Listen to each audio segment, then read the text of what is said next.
టీవీనేని రవిప్రకాష్ రవిబాబు మీ క్లాస్మేట్సా? Classmates.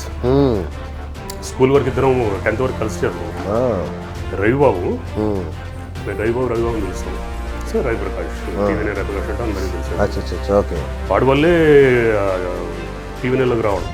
So ఇప్పుడు మరి రవిప్రకాష్ ఇప్పుడు చాలా కష్టాల్లో ఉన్నాడు, ఎలా అనిపిస్తుంది? కొన్ని చెప్పకూడదు.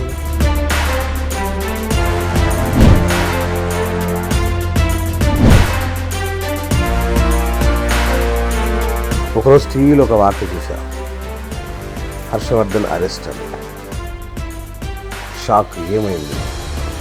అలా మూతికి గుడ్డ కట్టుకొని పోలీసులు తీసుకెళ్ళిపోతున్నారు, అరెస్టు, జైలు, ఏంటి అంతా? Falls complaint. సింపుల్గా తీసేయడానికి లేదు. మీరు బెదిరిస్తే ఒకరు ఆత్మహత్య చేసుకున్నారు. ఎవడో ఆత్మహత్య చేసుకుంది? తణుకులో ఒక మున్సిపల్ ఉద్యోగిని ఇట్లా బ్లాక్మెయిల్ చేస్తే తట్టుకోలేక ఆత్మహత్య చేసుకున్నారంట. మీడియాని అడ్డు పెట్టుకొని, టీవీ9 లోగోని అడ్డు పెట్టుకొని, రవిప్రకాష్తో ఉన్న స్నేహాన్ని అడ్డు పెట్టుకొని హర్ష ఇట్లాంటి బెదిరింపులకి బ్లాక్మెయిలింగ్లకి పాల్పడ్డాడు. ఇంకా వివరంగా చెప్పనా ఏమేమి ఆరోపణలున్నాయో? ఎవరైతే బెదిరించి బ్లాక్మెయిల్ చేసి అమ్మాయిల్ని పంపించి దాన్ని షూట్ చేసి మళ్ళీ ఆ వీడియోలు పంపించి వాళ్ళకి డబ్బులు లాగడం.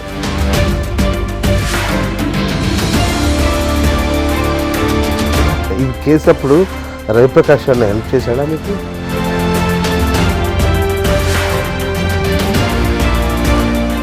ఈ సర్టిఫికేట్ రొమాంటిక్ యాంగిల్ ఏమైనా ఉందా అన్న? మీ ఆరోపణలు, అమ్మాయిలు ఇట్లాంటివి ఏమైనా ఉన్నాయా? రొమాంటిక్ యాంగిల్ ప్రతి ఒక్కరికి ఉంటుంది. లవ్ అన్నది ప్రతి ఒక్కరికి ఉంటుంది.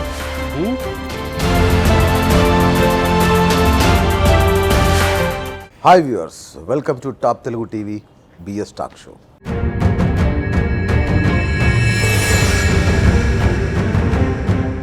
ఈరోజు నాకు అత్యంత ఆప్తమిత్రుడు, టీవీ రంగాన్ని ఒక కుదిపిన వ్యక్తి, అలాగే సినిమా రంగంలో కూడా మంచి పేరున్న నటుడు. తనని మీకు పరిచయం చేయబోతున్నాను. ఒకప్పుడు 2006-2008 ఆ ప్రాంతంలో అనుకుంటా, తన పేరు చెప్తే చిన్నపిల్లలు కూడా భయపడేవాళ్ళు. నువ్వు అన్నం తింటావా లేదంటే తనకు పట్టించమంటావా, ఆ స్థాయిలో భయపెట్టేవాడు. క్రైమ్ కింగ్ అనుకోవచ్చు ఒక రకంగా చెప్పాలంటే. క్రైమ్ వార్తలు, టీవీ9లో క్రైమ్ వాచ్, ఈటీవీలో నేరాలు ఘోరాలు, ఈ ప్రోగ్రామ్స్ తెలిసిన వ్యక్తికి ఆయన ఎవరు ఈపాటికి అర్థమయ్యే ఉంటుంది. The great Harshavardhan. సో తను నటుడిగా, Indian government song and drama division ఉద్యోగిగా, ముఖ్యంగా నటుడిగా చాలా గొప్ప నంది అవార్డులని చాలా అవార్డ్స్ తీసుకున్నారు. సో ఈరోజు తనని మన స్టూడియోకి ఆహ్వానించాం ఆత్మీయ కబుర్లు చెప్పుకోవడానికి. ఆయన welcome to top Telugu TV. Thank you అన్న. సో ఎలా ఉన్నారు? చాలా రోజులైంది. Super, fantastic. అవును, అప్పట్లో మీరు టీవీ9లో మెగాస్టార్గా ఉన్నప్పుడు మేము ఈటీవీలో నేరాలు గురాలు చేసేవాళ్ళం. అన్న మాకు కూడా కొన్ని చెప్పండి అంటే మీరు వచ్చారు, అప్పుడు చెప్పారు, చాలా సంతోషం. మంచి అప్లాజ్ వచ్చింది అప్పుడు వాటికి కూడా. గుర్తుందా మీకు? గుర్తుంది. నూతన్ ప్రసాద్ గారికి అప్సెట్ ఉన్నప్పుడు అప్పుడు చెప్పే దగ్గర ఒక 50 ఎపిసోడ్స్ బ్రహ్మాండంగా. సూపర్, అది మంచి ఎక్స్పీరియన్స్. అది కూడా వాయిస్ ఓవర్, అది కూడా చాలా పెద్ద అద్భుతంగా హిట్ ప్రోగ్రామ్ కదా. సో అది కూడా ఒక ప్రివిలేజ్. అవును, ఆ టైంలో పోటాపోటీగా నడుస్తుండేది. అవును, క్రైమ్ వాచ్ మీది ఇక్కడ ఎరగదీస్తుంటే అక్కడ నేరాలు కూడా. 2 ఛానళ్ళు క్రైమ్ గురించి పోటాపోటీగా అసలు భలే ఉండేది. మంచిగా ఆ స్క్రిప్ట్స్ అన్ని తమరే రాసినట్టు. సో మంచి ఎక్స్పీరియన్స్, చాలా మంచి ఎక్స్పీరియన్స్. ఇదొక ఎక్స్పీరియన్స్, అదొక ఎక్స్పీరియన్స్. అంతే కదా. అది వాయిస్ ఓవర్, ఇది స్క్రీన్ మీద కనిపించింది. అసలు మీ ఆ లుక్ కోసం జనాలు అసలు ఎదురు చూసేవాళ్ళు. ఆ డైలాగ్ చెప్పడం ఇప్పుడు ఏదో ఒకసారి చెప్పన్నా, అది మళ్ళీ గుర్తుందా? ఈ వివరాలు తెలుసుకునే ముందు చిన్న బ్రేక్ తీసుకుందాం. Don't go away, keep watching real talk with BS. Wonderful అన్న, నిజంగా. అంటే అట్లా మైండ్లో రిజిస్టర్ అయిపోయింది అందరికి అది మీరు చెప్పిన విధానం. సో చెప్పండి అన్న. సో అందరు అంటే మీకు మళ్ళీ ఒకసారి చాలా రోజులు అయింది కదా, పరిచయం చేద్దాం మిమ్మల్ని. మీరు చెప్పండి, మీరు మీ ప్రస్థానం ఎలా మొదలైంది? ఏ ప్రస్థానం? నట ప్రస్థానం అంటే మామూలుగా జనరల్గా పుట్టి పెరిగిందంతా హైదరాబాద్లోనే. ఓకే. నీలాఫర్ హాస్పిటల్లో పుట్టాం. So Vizianagaram college government high school 10th వరకు సూపర్. చదువుకున్నాం. తర్వాత intermediate degree AV college Liberty Domalguda. So ఆ తర్వాత BCJ bachelor of communication and journalism Osmania university. PG diploma in acting Hyderabad central university. MPA theatres Hyderabad central university. Wonderful. కాకపోతే అంటే జనరల్గా అడుగుతా ఉంటే ఇక నటప్రస్థానం ఎట్లా ఉంది అంటే చిన్నప్పటి నుంచి నాకు నాటకాలు అంటే పిచ్చండి, సినిమాలు అంటే పిచ్చి అట్లా అని ఏం లేదు. Okay okay. So school days అంతా స్కూల్ లాగా గడిచింది. కాలేజ్ డేస్ అంతా మామూలుగా సినిమాలు అయితే చూడడం అందులోనే. అవును. ఫస్ట్ డే ఫస్ట్ షో సినిమాకి వెళ్ళిపోవాలి కాలేజీలోకి వచ్చిన తర్వాత. ఓకే. స్కూల్ దాకా అంటే కొద్దిగా అది అంత ఫ్రీడమ్ ఉండదు కదా. కాలేజ్కి వచ్చిన తర్వాత ఇంకా ఫుల్ ఫ్రీడమ్. ఈ కాలేజీలు డుమ్మా కొట్టడం cinema first day first show ఏదన్నా ఉండని, ఏ సినిమా డబ్బింగ్ సినిమా ఉండని, ఏ సినిమా ఉండని, అది అట్లా చూడాల్సిందే. ఆ డిగ్రీ దాకా అంతే పెద్దగా అట్లా. డిగ్రీ ఫైనల్ ఇయర్లో ఉండగా ఫాదర్ ఏమో నాన్నగారు ఆల్ ఇండియా రేడియోలో డైరెక్టర్గా రిటైర్ అయ్యారు. ఓకే. సో ఒక విధంగా చెప్పాలంటే మామూలుగా బ్లడ్ అంటాం కదా, బ్లడ్లో. సో నాన్నగారికి నాటకాలు అంటే చాలా పిచ్చి. ఆయన నాటకాలు కానీ సంగీతం అంటే ఆయనకి పిచ్చి చాలా. ఆయనను చూస్తూనే ఆయన రేడియో స్టేషన్లో పనిచేస్తారు కదా, రేడియోలో పొద్దున్న లేస్తే ఆ రేడియో మళ్ళీ కట్టేసరికి నైట్ కట్టేసరికి ఆయన రేడియో వింటూనే ఉంటారు, ఏదో ఒకటి హమ్ చేస్తూ ఉంటారు, పద్యాలు చాలా సూపర్ పడతారు. సరే అన్నీ చూస్తా అయిపోయిన తర్వాత ఫైనల్ ఇయర్లో ఉండగా నాన్నగారికి నిజామాబాద్ ట్రాన్స్ఫర్ అయింది. ఓకే. అప్పుడు కొత్తగా all India radio FM stations అవి పెట్టారు. ఫైనల్ ఇయర్లోగా బీఎస్సీ ఎంపీసీ నాది గ్రూపు. సో ట్రాన్స్ఫర్ అయిపోయిన తర్వాత వెళ్ళిపోవాల్సి వచ్చింది. అక్కడికి వెళ్ళిన తర్వాత కొత్త మనం పుట్టి పెరిగిందంతా హైదరాబాద్, ఫ్రెండ్ సర్కిల్ మొత్తం అంతా ఇక్కడే ఉంది. సో అది నాకేమో నిజామాబాద్ కొత్త. అక్కడికి వెళ్ళిన తర్వాత స్టేషన్ బ్యాక్ సైడ్ క్వార్టర్స్లో ఉండేవాళ్ళం. ఓకే. అక్కడికి వెళ్ళిన తర్వాత ఫ్రెండ్ సర్కిల్ ఏం లేదు, ఇక టైం పాస్ అవుతుందని చెప్పి రేడియో స్టేషన్లోకి వెళ్ళి కూర్చుని అక్కడ చిన్నగా వస్తూ ఉంటే చిన్న చిన్న నాటకాల్లో లేదా ఏకపాత్ర అభినయం అవి చేసుకుంటూ ఉండి ఆ డిగ్రీ అయిపోయిన తర్వాత మళ్ళీ హైదరాబాద్కి వచ్చేసారు. అంటే డిగ్రీ బీఎస్సీ ఎంపీసీ 1 year అంటే ఫెయిల్ అయిపోయాం. ఓకే. ఎంపీసీ మ్యాథ్స్ అంటే సినిమాలు చూస్తే ఫెయిల్ అవ్వరా? మ్యాథ్స్ అంటే భయం. ఓకే. అది రాదు. సో ఫైనల్ ఫెయిల్ ఒక 1 year తర్వాత ఎట్లా మొత్తానికి కింద మీద పడి మొత్తానికి పాస్ అయ్యామండి. పాస్ అయిన తర్వాత అప్పుడు అక్కడ ఉన్నప్పుడు నిజామాబాద్లో ఉన్నప్పుడు 1 year 1.5 year టీచర్గా జాబ్ చేశాం. ఓకే. టైంపాస్ ఏం కాదు కదా. ఫెయిల్ అయిపోయాము. ఇంట్లో ఉన్న సినిమా చూడాలన్నా దేనికన్నా డబ్బులు అడగాలంటే మొహమాటము. ఫెయిల్ అయిపోయినాడు నీకెంత సినిమాలు అంటారు. సరే అని చెప్పేసి అక్కడ స్కూల్లో టీచర్గా జాబ్ చేసి అక్కడ ఎంత 400 rupees అంత ఇచ్చేవాడు. దాంతోనే మొత్తం అన్నీ వచ్చేసాయి అన్నీ. ఇక డిగ్రీ అయిపోయిన తర్వాత ఫ్రెండ్స్ అందరు ఇక్కడ హైదరాబాద్లో ఉన్న అందరూ ఫోన్ చేసి అక్కడ ఏం చేస్తారు నువ్వు, ఇక్కడికి వచ్చేసా హైదరాబాద్లో, ఇక్కడ ఏదో ఒకటి జాబ్ చేసుకోవచ్చు అని చెప్పేసి అంటే మళ్ళీ హైదరాబాద్కి వచ్చి బ్యాచిలర్గా ఉండి ఆ తర్వాత ఇవన్నీ డిగ్రీలు చేశాను. బీఏ ఆ తర్వాత ఇవన్నీ చేశాను. చేసిన తర్వాత కాలనీలో మేము అందరం ఫ్రెండ్స్ అందరం ఆడుకుంటూ ఉంటాము. మామూలు క్రికెట్ ముచ్చట్లు పెట్టుకుంటూ ఉంటే అందులో ఒక ఫ్రెండ్ వాళ్ళ తమ్ముడు ఒకడు హైదరాబాద్ సెంట్రల్ యూనివర్సిటీ థియేటర్స్ చేస్తూ ఉండేవాడు. అటు మధ్యలో కనిపించి వెళ్ళిపోతూ ఉంటాడు. ఎక్కడ పోయారు అంటే అదే యూత్ ఫెస్టివల్ అక్కడ పోయి ఇక్కడ ఏం చేస్తుంటారు అంటే Hyderabad central university acting course చేశాను. సరే టైంపాస్ నువ్వు కూడా చేయన్నా, నువ్వు కూడా ఏదో ఫ్రెండ్ సర్కిల్లో ఉండి ఏదో డైలాగ్లో చెప్తా ఉంటావు కదా అంటే వాడే అప్లికేషన్ అదంతా తెచ్చిచ్చేసి ఇట్లా ఈ క్వశ్చన్స్ వస్తాయి దీనికి అప్లై చేయొచ్చు అంటే అప్పుడు అప్లై చేశాను. పీజీ డిప్లొమా యాక్టింగ్ అని పార్ట్ టైం కోర్స్. అది ఈవినింగ్ కూడా సార్ మన నాంపల్లి దగ్గర గోల్డెన్ థ్రెషోల్డ్. సో అందులో సెలెక్ట్ కావడం, అక్కడికి వెళ్ళిన తర్వాత అప్పుడు కొద్దిగా నాటకాలు అవన్నీ చూసి వాయిస్ బాగుంది, బాగా చెప్తావు డైలాగులు అన్న తర్వాత అప్పుడు మనకి మొదలైంది యాక్టింగ్ మీద యాక్టింగ్ చేయడం. ఈ మన టీవీ నేను రవిప్రకాష్ను రవిబాబు మీ క్లాస్మేట్సా? ఎవరు చెప్పారు? అవునా? తెలిసింది. ఎట్లా తెలిసింది? నేను క్రైమ్ రిపోర్టర్ కదా. క్లాస్మేట్స్. స్కూల్ వరకు ఇద్దరం 10th వరకు కలిసి చదువుకున్నాం. రవిబాబు, మేము రవిబాబు పిలుస్తాం. So Ravi Prakash, TV nine Ravi Prakash అంటే అందరికీ తెలుసు. ఓకే. వాడి వల్లే టీవీ నైన్లోకి రావడం. Nice nice. ఓకే. 10th వరకు కలిసి చదువుకున్నాం. 10th అయిపోతుంది. ఇంటర్మీడియట్ తర్వాత ఎవరి కాళ్ళు ఈడు కాలేజ్ ఆడు కాలేజ్ ఇంకో కాలేజ్ వెళ్ళిపోతూ ఉంటాం కదా. బట్ ఇద్దరం ఒకటే ఏరియాలో ఉండేవాళ్ళం, మెహదీపట్నం దగ్గర. విజయనగర్ కాలనీలో. మెహదీపట్నం చట్టం దగ్గర ఉన్నది విజయనగర్ కాలనీ. మెహదీపట్నం దగ్గర గుడిమల కపూర్ దగ్గర అక్కడ ఉండేవాళ్ళం. మధ్య మధ్యలో కలుస్తూ ఉండేవాళ్ళం జిమ్లో కానీ ఎక్కడ కానీ కలిసి ఉండి నువ్వు ఎక్కడ చేస్తున్నారు అంటే పలానా కాలేజ్ అది అంటే మాట్లాడుకుంటాం. సో ఈ డిగ్రీ అంతా అయిపోయిన తర్వాత చాలా జాబులు చేశా, ప్రైవేట్ జాబ్స్.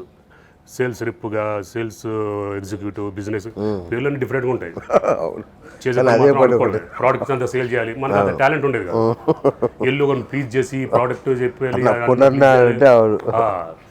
అది అంత ఆ టాలెంట్ నాకు లేదు. అది లేకపోతే ఆ తర్వాత మళ్ళీ హోటల్లో రిసెప్షనిస్ట్ కమ్ టెలిఫోన్ ఆపరేటర్గా జాబ్ చేశాను. ఇంత చరిత్ర ఉందా? అంటే ఇవన్నీ నాకు వర్కౌట్ కాలేదు. అదే ఈ సేల్స్ రిప్స్ ఇవన్నీ వెళ్ళి తిరుక్కుంటా షాపులు అక్కడ పోయి ప్రోడక్ట్ తీసుకోండి అని చెప్పడం అంత చేత కాదు. అన్ని ఏది చేసినా 1 మంతే జాబ్ చేయడం, ఓకే 1 మంత్ శాలరీ తీసుకోవడం, ఆ తర్వాత మళ్ళీ ఇంకో కంపెనీ. ఈడు అక్కడ ఏంటి మళ్ళీ చెప్తాడు శాలరీ మాత్రం బాగానే చెప్తాడు. ఫర్ ఎగ్జాంపుల్ 5,000 మీకు మంత్లీ. ఆ తర్వాత ఈ టార్గెట్ ఇచ్చిన తర్వాత ఇంటెన్సివ్స్ అవి ఇవి కలిపి ఇంకొక 5,000 10,000 చూడడానికి బాగుంటుంది అది. కానీ ప్రాక్టికల్గా మనకి చేత కాదు. అందుకని ఆ దగ్గర మళ్ళీ దెబ్బలాడి 5,000 తీసుకొని మరి ఇంకో కంపెనీ. ఆ తర్వాత ఒక ఫ్రెండ్ ఒక హోటల్లో రిసెప్షనిస్ట్ కమ్ టెలిఫోన్ సికింద్రాబాద్ దగ్గర ఉంది హోటల్ అది, అందులో జాబ్ చేస్తున్నారా ఇక్కడికి వచ్చేసి నువ్వు అంటే సరైన అందులో ఉన్నప్పుడు మనకి హ్యాపీ కూర్చుని మంచి హ్యాపీగా రావడం, చెక్ ఇన్స్ అవన్నీ చూసుకోవడం, టెలిఫోన్ ఆపరేటర్ అట్లా చేసి మంచి 1,200 ఎంతో ఇచ్చాడు అప్పుడు జీతం. అది చేసుకున్న తర్వాత BA ఎక్స్టర్నల్ చేశాను నేను యాక్చువల్లీ. ఓకే BCG కంపార్ట్మెంట్లో పాస్ అయ్యాప్పుడు నా గోల్ ఏమన్నా ఉండాలంటే జాబ్ ఏమన్నది సంపాదించాలి అంతే. ఏదైనా గవర్నమెంట్ జాబ్, అప్పట్లో గవర్నమెంట్ జాబ్ ఏమైనా తీసుకోవాలి. ఈ ప్రైవేట్లో కానీ గవర్నమెంట్లో కానీ ఈ కంపార్ట్మెంట్లో పాస్ అయిన వాడికి ఏమి ఇస్తారు జాబు అని చెప్పి అప్పుడు ఆ ఎక్స్టర్నల్ అని చెప్పేసి ఉండేది. అప్పుడు అన్ని సబ్జెక్ట్స్ అన్ని ఇయర్స్ ఒకటేసారి కట్టేసి పాస్ అయిపోవచ్చు. అట్లా BA కట్టేసి ఒకటేసారి రాసి పాస్ అయిపోయాం. పాస్ అయిపోయిన తర్వాత సరే ఆ క్రమంలో ఒక 15-20 రోజులు సెలవు పెట్టాల్సి వచ్చింది ఎగ్జామ్స్ గురించి. వాడేమో అంత అన్ని రోజులు సెలవు ఇవ్వడు. సో ఇన్ని రోజులు సెలవు ఇవ్వకపోతుందంటే సరే జాబ్ మానేసేది హోటల్లోది. మానేసి ఇది కంప్లీట్ చేసిన తర్వాత ఇవన్నీ చేస్తున్నప్పుడు అప్పుడు సిటీ కేబుల్ ఉండేది. అప్పుడు సిటీ కేబుల్లో ఒక ఫ్రెండ్ ఇంట్లో చూస్తా ఉంటే కింద స్క్రోలింగ్ వెళ్తా ఉంది న్యూస్ రీడర్లు కావాలని అని చెప్పి సిటీ సరే అని చెప్పి అప్లై చేశాను. అప్పటికి ఆల్ ఇండియా రేడియోలో చిన్న చిన్న చెప్పడం వాయిస్ బాగుంటుంది. సర్లే ఇదేదో నా గోల్ కూడా ఇంకోటి ఏమిటంటే ఆల్ ఇండియా రేడియోలో అనౌన్సర్గా కానీ న్యూస్ రీడర్ కానీ ఏమైనా జాబ్ అట్లాంటివి తీసుకోవాలని. ఎందుకంటే ఈ స్టాఫ్ సెలక్షన్, ఈ bank exam, railway exams, groups ఇవన్నీ అప్లై చేయడం, వెళ్ళడము రాయడము, దాని పెద్ద కాంపిటీషన్, సెలెక్ట్ కావడం. ఈ లోపల ఏమైందంటే సిస్టర్కి జాబ్ వచ్చింది, మా సిస్టర్ చెల్లెలకి ఆల్ ఇండియా రేడియోగా జాబ్ ఉంది. నేను ఈ డిగ్రీ ఫెయిల్ అయ్యేసరికి 1 ఇయర్ నాకంటే 1 ఇయర్ చిన్న తన డిగ్రీ కంప్లీట్ అయిపోయింది, అప్లై చేసింది, జాబ్ వచ్చేసింది లక్కీగా. నాకు ఇప్పుడు డిగ్రీ కంప్లీట్ కాలే. సరే ఇదేదో బాగుంది, మనకి మన నచ్చిన ఫీల్డ్, మనకు సూట్ అయ్యే ఫీల్డ్ ఇది అని ఈ డిగ్రీలన్నీ దాని గురించే చేశాను. యాక్చువల్లీ ఏది చేసినా సరే బ్యాచులర్ కన్వర్జేషన్ ఇవన్నీ ఆ టార్గెట్ పెట్టుకుని అది చేశాను. సరే న్యూస్ రీడర్ కావాలని స్కూలింగ్ వెళ్దాం అంటే అప్లై చేశాను. అప్లై చేస్తే ఇంటర్వ్యూకి రమ్మన్నారు. అప్పుడు పంజాగుట్ట దగ్గర నాగార్జున సర్కిల్ దగ్గర ఉండేది ఆఫీస్, సిటీ ఆంధ్రజ్యోతి కూడా ఆఫీస్ అక్కడ ఉండేది. అక్కడికి వెళ్ళిన తర్వాత ఇచ్చారు స్క్రిప్ట్ ఏదో ఇచ్చారు, నేను న్యూస్ అది చదివేశాను. చదివిన తర్వాత సరే తర్వాత చెప్దామని చెప్పేసి ఎవరైతే తీసుకున్నాడో చెప్పాడు. వెళ్తా ఉన్నప్పుడు ఒక మనిషి అక్కడ కూర్చుని ఉన్నాడు, స్కూల్లో క్లాస్మేట్. అరే ఇక్కడ ఏం చేస్తున్నా ఇక్కడ చేస్తున్నా అంటే పైన ఎవరు ఇంటర్వ్యూ తీసుకున్నారు, కొద్దిగా రికమెండ్ చేయ నువ్వు అని వచ్చేసారు. వచ్చిన తర్వాత 2 days తర్వాత కాల్ వచ్చింది. అప్పటికి ఇంకా సెల్ ఫోన్స్ ఏం లేవు కదా. సో పీపీ నెంబర్ ఫ్రెండ్ ఏదో ఇచ్చా, మిమ్మల్ని రమ్మంటున్నాడు సిటీ కేబుల్కి, మేము వచ్చిందంటే వెళ్ళా. ఆ వ్యక్తి రవిప్రకాష్, అక్కడ director, city cable director news. అట్లా ఇద్దరం కలిసి సిటీ కేబుల్లో దగ్గర 6-7 years దాకా సిటీ కేబుల్లో చేశాను. అట్లా కంటిన్యూ అవుతున్నప్పుడు 99లో గవర్నమెంట్ జాబ్ వచ్చింది, సెంట్రల్ గవర్నమెంట్ జాబ్. సో అది ఇంక వదిలేసాను, సిటీ కేబుల్ వదిలేసాను. ఈ గవర్నమెంట్ జాబ్ దీంట్లో ఆ టూర్లు వెళ్ళడము అయినా ఉంటాయి. వెళ్తున్నప్పుడు అప్పుడు ఇది స్టార్ట్ అయింది. టీవీ9 స్టార్ట్ అవుతామంటే ఆఫీసు పంజాగుట్ట దగ్గర ఉండేది, ఇది కూడా బంజారా హిల్స్ ఇక్కడ ఉండేది. అప్పుడే ఈ ప్రోగ్రామ్ అనుకుంటున్నారండి క్రైమ్ దాని గురించి అనుకుంటా ఉంటే ఒక ఫ్రెండ్ ఆల్రెడీ ఆడిషన్ ఇచ్చాడు. అనుకోకుండా నా దగ్గరికి వచ్చాడు. మా వాళ్ళకి వచ్చి ఏం చేస్తున్నారంటే ఇట్లా టీవీ9లో ఇట్లా క్రైమ్ ఒకటి ప్రోగ్రామ్ స్టార్ట్ ఉంది, వెళ్ళి ఆడిషన్ ఇచ్చారంటే అరే అవునా పదరా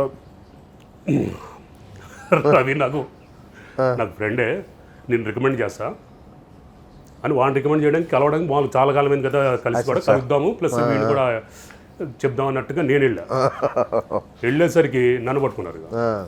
ఈ ప్రోగ్రామ్ ఉంది, నువ్వు ఒకసారి అప్పటికి జై అన్న సినిమా చేసి ఆల్రెడీ గెడ్డం రఫ్గా పెద్ద హెయిర్తో ఉన్నా, నువ్వు ఒకసారి ట్రై అన్నాడు. నువ్వు చెయ్యి అంటే సరే అని మొమాటంగా వెళ్ళి చెప్పా, సెలెక్ట్ అయిపోయా. ఓకే బాగుంది అన్నారు. అప్పటికప్పుడే telecast night super duper bumper hit. Mega hit. అట్లా అనుకోకుండా అట్లా అందులో జరిగింది అది ఎంట్రీ. సో ఇప్పుడు మరి రవిప్రకాష్ ఇప్పుడు చాలా కష్టాల్లో ఉన్నాడు, ఎలా అనిపిస్తుంది మీకు? డీటెయిల్స్ మాత్రం నాకు పూర్తిగా నాకు తెలియదు. ఎప్పుడు కాంటాక్ట్ చేయలేదా, ఏంట్రా ఏమైంది అని మాట్లాడలేదా? లేదు, చేయలేదు. చిన్నప్పుడు చెడ్డీ దోస్తుని అట్లా వదిలేశారా? లేదు, వదిలేయడం కాదు, కానీ ఇప్పుడు నేను చిన్న టాప్ ఎక్కడో పొజిషన్ కదా.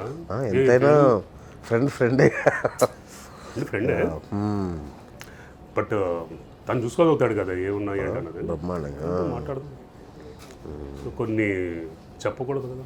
టీవీ నైన్లో చేసినప్పుడు అంటే ఒక మామూలు వ్యక్తిగా, అంటే సాంగ్ అండ్ డ్రామాలో ఉన్న వ్యక్తిగా టీవీ నైన్ చేసిన తర్వాత మీకు వచ్చిన ఆ డిఫరెన్స్ ఎలా ఉండింది అసలు?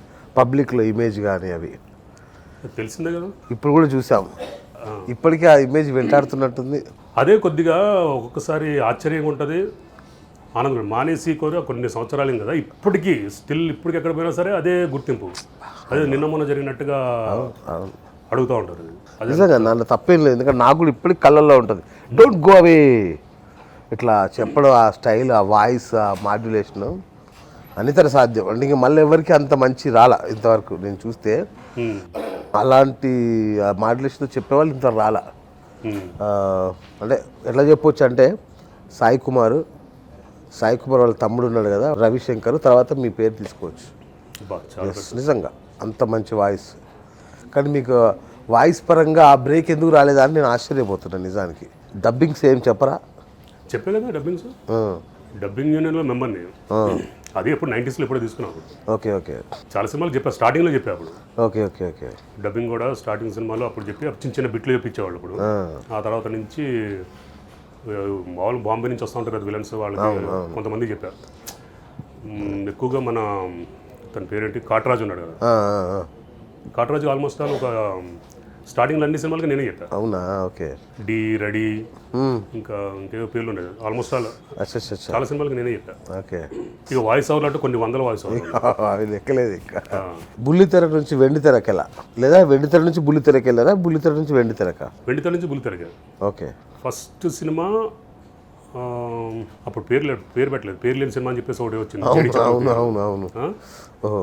దాని తర్వాత పాపేనా ప్రాణము ఇంకేదో పేరు అవును అవును. అది ఫస్ట్ మూవీ. అందులో సెక్యూరిటీ గార్డ్ జయసుధ గారు గవర్నర్ ఏదో క్యారెక్టర్ చేస్తాను ఉంటుంది. అది ఫస్ట్ మూవీ, రమణ డైరెక్టర్. చూసా సినిమా గుర్తుంది నాకు. అది హిందీ డబ్బింగ్ మూవీ అనుకుంటుంది, హిందీ రీమేక్ ఏదో ఉంది, రీమేక్ సంథింగ్, రీమేక్ అది. అది ఫస్ట్ మూవీ. ఆ తర్వాత తేజ గారిది జై అన్న సినిమా. ఓకే. జై సూపర్ డూపర్ హిట్ కదా? కాదు, అంత హిట్ కాలేదు. ఆ హిట్ అయినట్టు ఈ పాటికి ఎక్కడ జయమా జయ్యా? జయ్యా. నవదీప్. అచ్చా, Navdeep. Okay okay, right sorry. చాలా పెద్ద క్యారెక్టర్ మంచి. అప్పుడు ఫుల్ స్వింగ్లో ఉన్నారు కదా తేజ గారు. అయితే జయము, నువ్వు నేను ఇవన్నీ హిట్ అయిన ఫుల్ స్వింగ్లో ఉన్నారు. ఆడిషన్ మామూలుగా పంపించా, అప్పుడు ఫొటోస్ అవి పంపిస్తా ఉంటే ఆడిషన్కి రమ్మన్నారు. ఆడిషన్కి ఫస్ట్ సెకండ్ అట్లా తీసుకుని మొత్తానికి సెలెక్ట్ అయ్యాం. సెలెక్ట్ అయితే తేజ గారు స్టోరీ కూడా చెప్పారు. అయితే ఆ జై మూవీ స్టోరీ, ఇట్లా ఈ క్యారెక్టర్ నుండి ఇది సెలెక్ట్ అయ్యామని చెప్పారు. కానీ నాకు ఎక్కలేదు, అంటే డైరెక్టర్ కదా అని చెప్తా ఉన్నాడు. నాకు మైండ్ అంతా బ్లాక్. చెప్తా ఉన్నారు ఏదో విన్నాను, ఏం ఎక్కలే నాకు. అంతా చేశారు, అది చేశారు. షూటింగ్ అంతా పలానా స్టార్ట్ అవుతుంది, ఇది అని చెప్పేసి అన్నారు. షూటింగ్ సరే స్టార్ట్ అవుతుంది, పిలుస్తారు కదా అని చెప్పి వెయిట్ చేస్తున్నాను. పలానా డేట్ నుంచి షూటింగ్ స్టార్ట్ అవుతుందని తెలుసు. అది రేపు షూటింగ్ అంటే ఈ రోజు వరకు నైట్ వరకు చూస్తామని కాల్ రాలేదు. ఇదేంటి ఇంకా రాలేదు, ఏమైనా చేశారని చెప్పేసి అని నెక్స్ట్ డే ఇంకా ఏంటి రాలేదు చెప్పి ఆఫీస్కి వెళ్ళి, అప్పుడు తేజ గారు ఆఫీస్కి వెళ్తే అక్కడ ఉన్నవాళ్ళు షూటింగ్ స్టార్ట్ అయిపోయింది, ఫిలిం సిటీలో ఆల్రెడీ స్టార్ట్ అయిపోయినారు. అదేంటి మరి నన్ను పిలవలేదు ఏంటి అని చెప్పి కన్ఫ్యూజన్లో కొద్దిగా ఫీల్ అయిపోయి సరే పోయిందేమో అని చెప్పేసి ఉన్నా. మళ్ళీ తర్వాత నెక్స్ట్ డే 2 days తర్వాత మళ్ళీ కాల్ వచ్చింది రమ్మని, డైరెక్ట్ ఫిలిం సిటీకి వెళ్ళిపోయి. అంటే నా ఆల్రెడీ ఇంకొక అతన్ని సెలెక్ట్ చేస్తున్నాను, నన్ను కూడా ఒక సైడ్లో పెట్టినట్టు.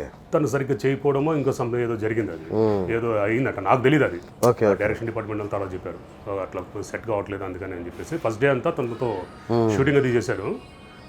కానీ సెట్ కాలేదని చెప్పేసి అని అప్పుడు నాకు కాల్ వచ్చింది. ఓకే. వెళ్ళిన వెంటనే చెప్పాము, సూపర్ డూపర్ క్యారెక్టర్, మంచి ఎక్స్పీరియన్స్ అది.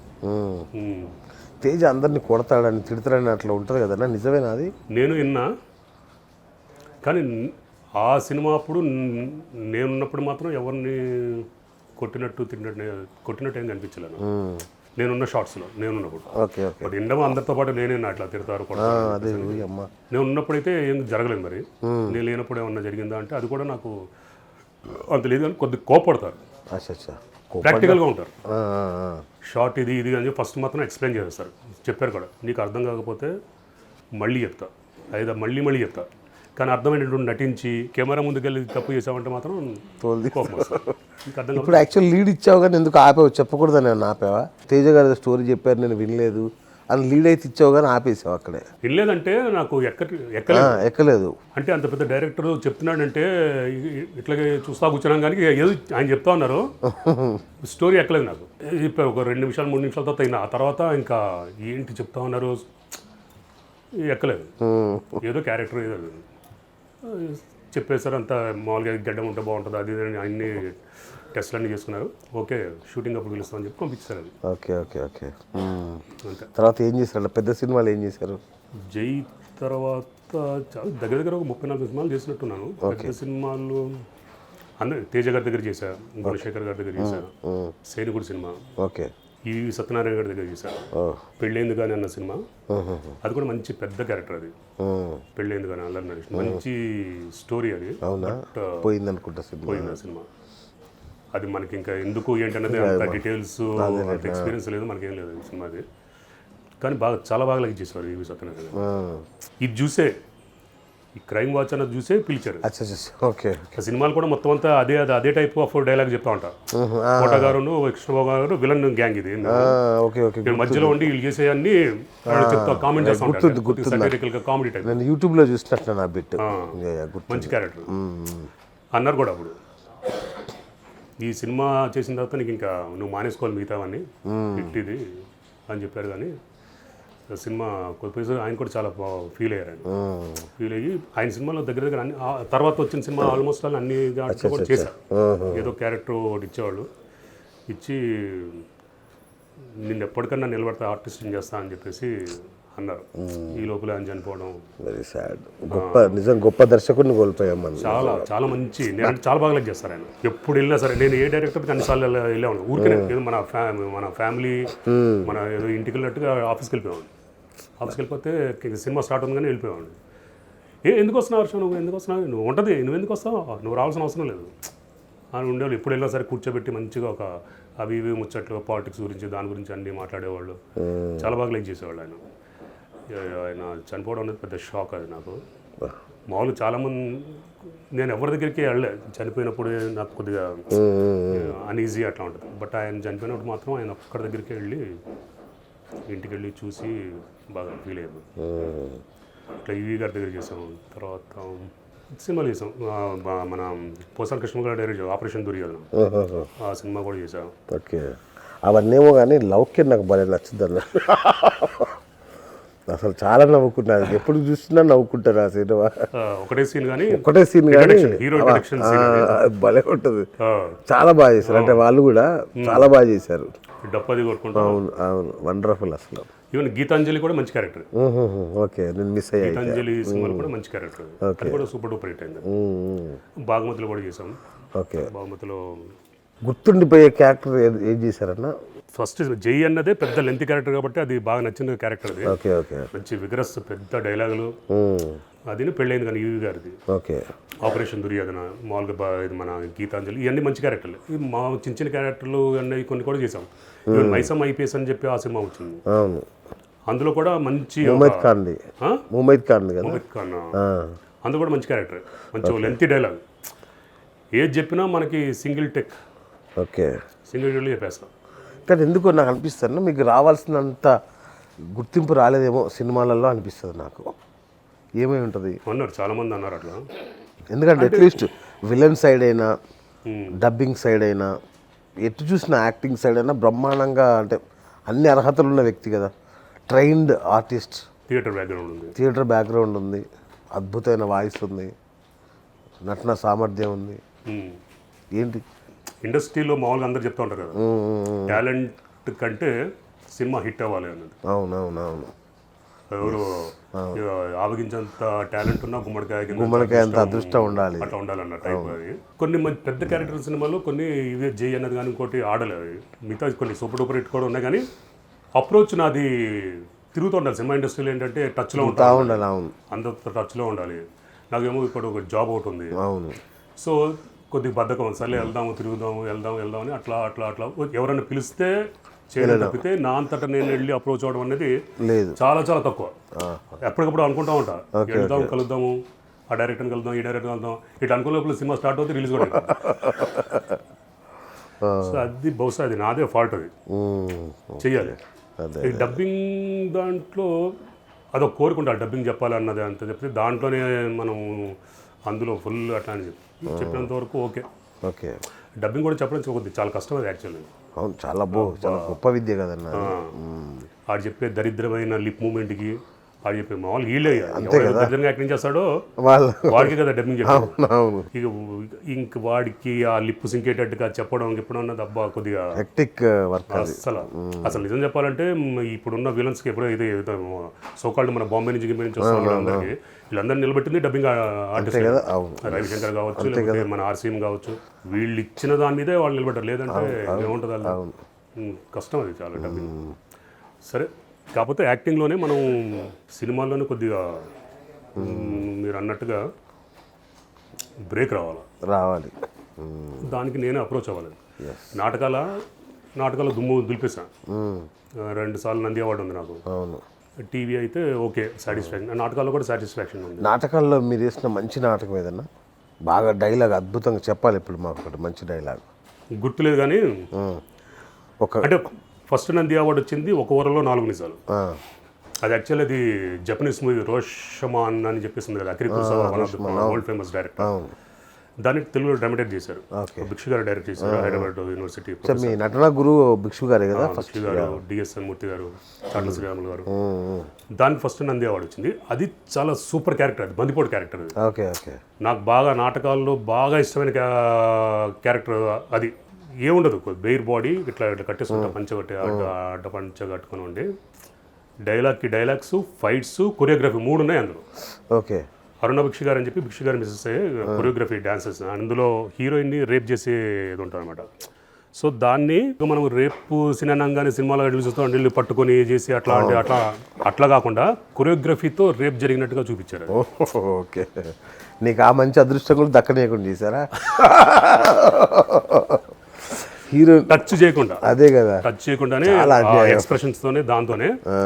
అది డైలాగు కోర్టు సీన్లో ఒకటి ఉంటుంది, ఒక దగ్గర ఒక 10 నిమిషాల డైలాగ్ ఉంటుంది, గిర్రస్గా చెప్తాం అనమాట. అది ఆ మూవీ చూడు కావాలంటే, రోషమాన్ అనేది. అవునా? అది 10 నిమిషాలు మొత్తం రవీంద్ర వార్తలు చెప్తే షేక్ గుర్తుందా కొంచెం? స్టార్టింగ్ అది ఎప్పుడు 99లో వచ్చింది నాకు first Nandi award. Okay okay. అప్పుడే నాటకాలకి నంది అవార్డు అప్పుడే పెట్టారు, అదే ఇయర్లో పెట్టారు. 99లో చాలా గ్రాండ్గా చేశారు. అప్పుడు చంద్రబాబు నాయుడు సీఎం. అవును, చాలా పెద్ద గ్రాండ్గా చేశారు. అది ఫస్ట్ దానికే నంది అవార్డు వచ్చింది.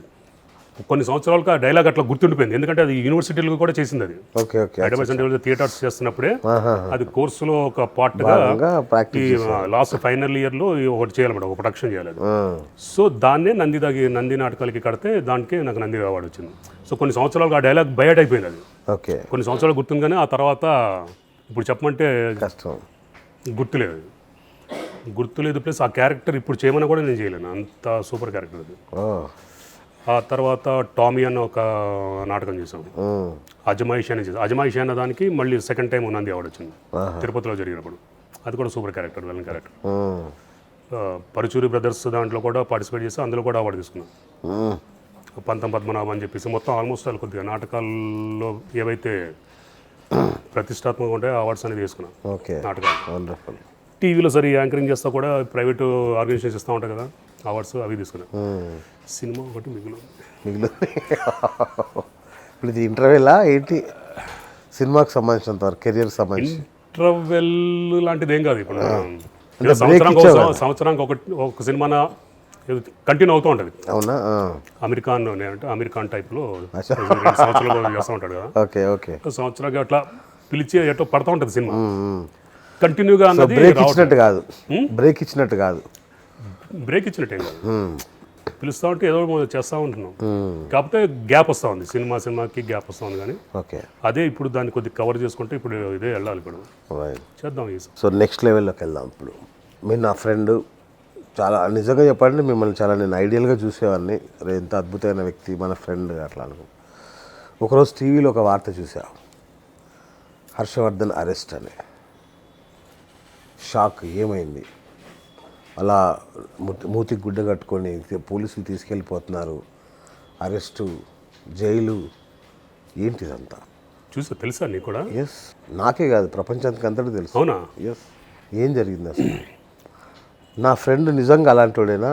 అసలు ఏం జరిగింది? ఎక్స్పెక్ట్ చేయలేదా నేను ఇది క్వశ్చన్, అందుకే దాచిపెట్టే. అది కూడా జరిగి కొన్ని సంవత్సరాలు అవుతుంది. అది ఎస్, 5 years అవుతుంది ఇప్పటికి. 5 years. చెప్పడం కూడా పెద్దగా ఏం లేదు. అది ఒక ఫాల్స్ కంప్లైంట్ ఓకే, నా మీద. ఓకే, ఎవడో ఇచ్చాడు ఫాల్స్ కంప్లైంట్ ఇచ్చి, ఏదో డబ్బుల గురించి ఏదో డబ్బులు అడుగుతారు, బ్లాక్మెయిల్ టైప్, ఫోన్ బ్లాక్మెయిల్ అంటారు, బ్లాక్మెయిల్ అని ఫాల్స్ కంప్లైంట్ ఇచ్చాడు, అరెస్ట్ చేశారు. ఆ తర్వాత కాదు ఇతనికి ఏం సంబంధం లేదని చెప్పి తప్పు తెలుసుకున్నాడు, వచ్చాడు, సారీ అని క్షమించమని చెప్పేసి అడిగాడు, కేసు కొట్టేశారు, అంతే అయిపోయింది. ఈ లోపల కొద్ది రచ్చ జరిగినట్టుంది.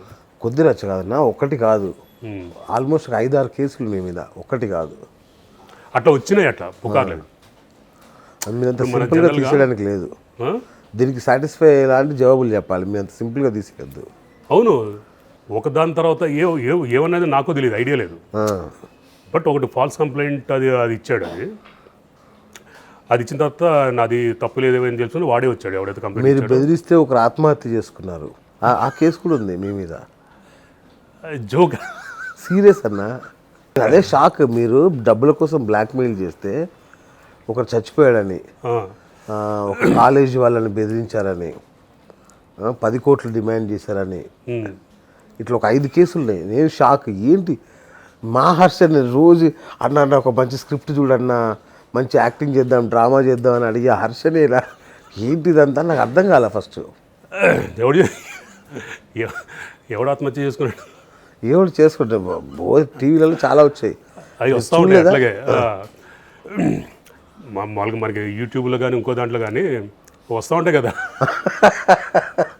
ఓకే, ఎవడో ఆడ ఆత్మహత్య చేసుకుంది పేరు కూడా చెప్పారు. మామూలుగా వస్తూ ఉంటాయి కదా చాలా పుకార్లు, రూమ్. తణుకులో ఒక మున్సిపల్ ఉద్యోగిని ఇట్లా బ్లాక్మెయిల్ చేస్తే తట్టుకోలేక ఆత్మహత్య చేసుకున్నాడంట. అవునా? నన్ను క్రైమ్ వాచ్లో చెప్పినట్టుగా బ్రేక్ ఇచ్చినట్టుగా చెప్పొద్దు. బ్రేక్ లేదు, ఇది ఏం లేదు, చెప్తా ఉంటే నాకే ఆశ్చర్యంగా ఉంది. అదే అండి, అంటే ఎందుకు ఇవన్నీ నేను గుర్తు చేస్తున్నా అంటే నిజంగా జరిగిందా లేదా అనేది. ఎందుకంటే ఇప్పటికీ హర్ష మీద అందరికీ డౌట్ ఉంది.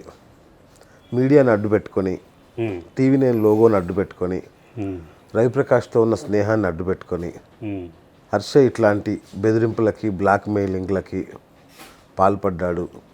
ఇంకా వివరంగా చెప్పనా ఏమేమి ఆరోపణలు ఉన్నాయో? ఎవరైనా బెదిరించి బ్లాక్మెయిల్ చేసి అమ్మాయిల్ని పంపించి దాన్ని షూట్ చేసి మళ్ళీ ఆ వీడియోలు పంపించి వాళ్ళకి డబ్బులు లాగడం. అంత టైం ఉందా నా దగ్గర? నాకు అదే అర్థం కాదా. అప్పట్లో అన్ని ఛానల్స్లో అన్ని వార్తలు వచ్చాయి. నిజంగా నేను చాలా ఫీల్ అయ్యా. అరే నాకు ఎటువంటి సంబంధం లేదు, అదే కదా ఫాల్స్ కంప్లైంట్ నా మీద, నాకు సంబంధం లేదు. అది తెలుసుకునే అది అప్పటికప్పుడు కొట్టేసింది కదా, హైకోర్టులో కేసు స్క్రాచ్ పిటిషన్ వస్తే వచ్చి కొట్టేసింది, అయిపోయింది అది. ఓకే, దానికి నాకు ఎటువంటి సంబంధం అట్లాంటిది అండి. కాకపోతే ఇదేంటంటే మామూలుగా నువ్వు చెప్తా ఉంటే నాకు కూడా ఈ మామూలు కొన్ని ఒక్కటి ఉంటే 100 సృష్టిస్తా అన్న టైప్లో ఉంటాయి చూడు, అటువంటిదే. కానీ అంత టైం మనకి ఎక్కడ ఉందని, మనకు అంత అవసరం ఏముంది? అదే అంటే నేను అదే ఆశ్చర్యపోయా. ఇంత నేము, ఫేము, డబ్బు, అసలు అప్పటికే డబ్బు, నేము అంతే. ఐ మీన్ ఒక సగటు మధ్యతరగతి ఒక వ్యక్తిగా మీకున్న పేరుకి, మీకున్న అన్నిటికీ యు ఆర్ వెల్ ఆఫ్. మీకు అంత ఏం చేయాల్సిన అవసరం ఏమొచ్చింది నాకు అర్థం కాల. లేదు లేదు అంత ట్రాష్ పుకారం. ఇప్పుడు అలా కేసులు కానీ అలాంటివి అప్పుడే అయిపోయింది అది. జస్ట్ కాకపోతే ఆ జరిగిన ఒక 2-3 రోజులు అనుకుంటాను నాకు తెలిసి ఇవన్నీ ఎట్లా అనేసి అది సైలెంట్ అయిపోయింది అంతే. తర్వాత ఇంకెక్కడన్నా ఎప్పుడన్నా ఏమన్నా ఇప్పుడు ఒక కేసులో అరెస్ట్ అయ్యి జైల్లో ఉండగానే ఇంకో కేసు పెట్టి మళ్ళీ జైల్లో పెట్టారని అన్ని పుకార్లేదు. సో థ్యాంక్ గాడ్ అయితే అట్లాంటిది ఏం లేదు. అది నువ్వు అన్నట్టు కొద్దిగా పేరు వచ్చిన తర్వాత మామూలుగా మన జనరల్గా ఎట్లా ఉంటుందంటే ఒక చిన్న ఏమైనా ఇన్సిడెంట్ జరుగుతూ ఉంటే దాన్ని పెద్ద హైలైట్ చేసేసి ఇంకోటి అన్న టైప్లో ఉంటుంది తప్పితే అంత అవసరం లేదు మనకు. అంత ఆ టైప్ ఆఫ్ కాదు కదా మనం. అదే కదా హైదరాబాద్ ఎక్కడో పోయి అగత్యంగానే అంత అవసరం ఏముంది. ఎవరై ఉంటారు మీ మీద అట్లాంటి తెలిసిందే లేదు. అది మిస్కమ్యూనికేషన్. ఎవడైతే కంప్లైంట్ వాడు ఇచ్చాడో వాడికి మిస్కమ్యూనికేషన్ జరిగి వేరే వాళ్ళు వాడిని ఏదో చేస్తే నేను కూడా ఉన్నాను అనుకుని కంప్లైంట్ ఇవ్వడం జరిగింది. నాకు తెలిసినంత నాకు యాక్చువల్లీ టోటల్గా 100% నాకు కూడా ఏంటని తెలియదు. వాడు చెప్పిన వర్షన్ ఇది. ఎవరైతే సపోజ్ నువ్వు కంప్లైంట్ ఇచ్చాను నువ్వు చెప్పిందే. ఇప్పుడు బయట ఏమైపోతుందంటే నేను మామూలుగా జనరల్గా నేను ఒక గవర్నమెంట్ ఎంప్లాయీ అన్న సంగతి ఎవరికి తెలియదు. 100% ఎవరికి తెలియదు.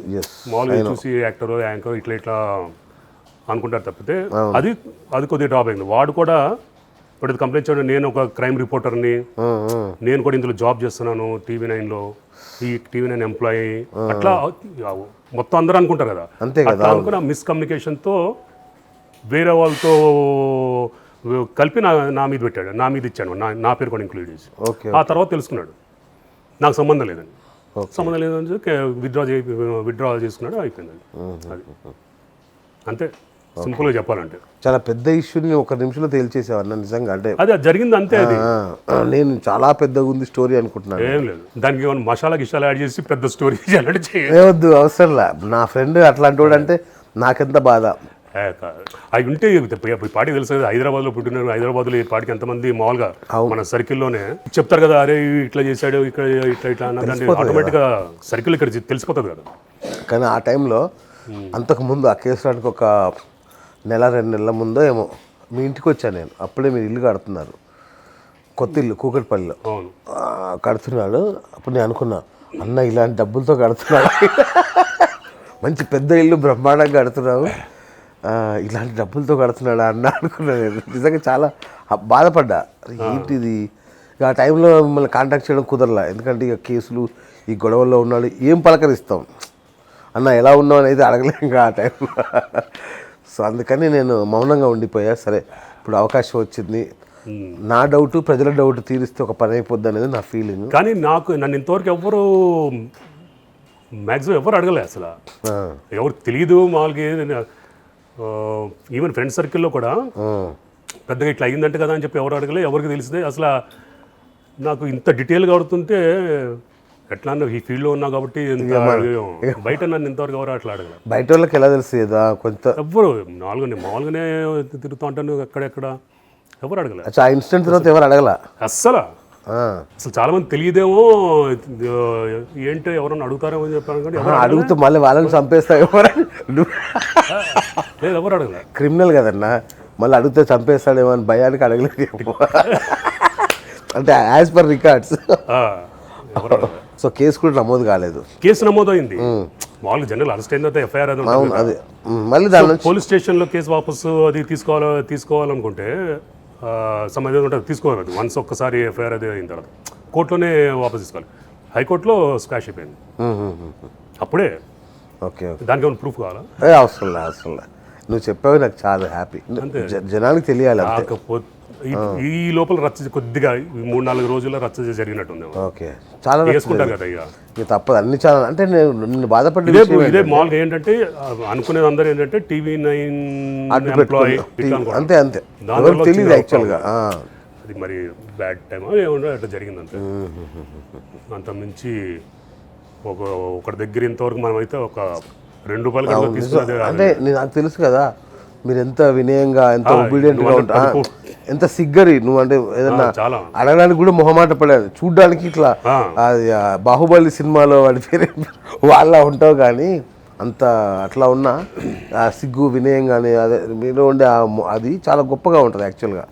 ఫ్రెండ్స్తో ఉండే విధానం కానీ అలాంటిది ఇలా చేశాడా అట్లాంటి చేయాలంటే అది ఒక ఆర్ట్, అది చాలా పెద్ద ఆర్ట్ అది. అవన్నీ. అయితే నాకు ఇంకా బాధేసింది ఏంటంటే అన్ని ఛానళ్ళల్లో ఈ వార్త చాలా ప్రముఖంగా ఇచ్చారు. ప్రముఖంగా ఇవ్వడమే కాదు, ఒక ఛానల్లో అయితే అసలు మీడియా ముసుగులో అసలు ఇట్లా ఒక యాంకర్ అయ్యుండి ఇట్లా అయ్యుండి ఇలా చేస్తాడా, మీడియా పరువు తీస్తాడా అని ఇంత పడు కథనాలు. అవి చూస్తే చచ్చినట్టు నమ్మాల్సిందే అది చూస్తే. అట్లాంటి స్టోరీస్ వచ్చాయి జరిగిన వెంటనే ఇంకేం లేదు, ఇంకేం ఉంటుంది. ఇప్పుడు మనకు తెలుసు కదా, రాజీవ్ గాంధీని చంపినా వారం వేస్తాం, వారం తర్వాత వాడు కూడా మనం ఇవ్వడం.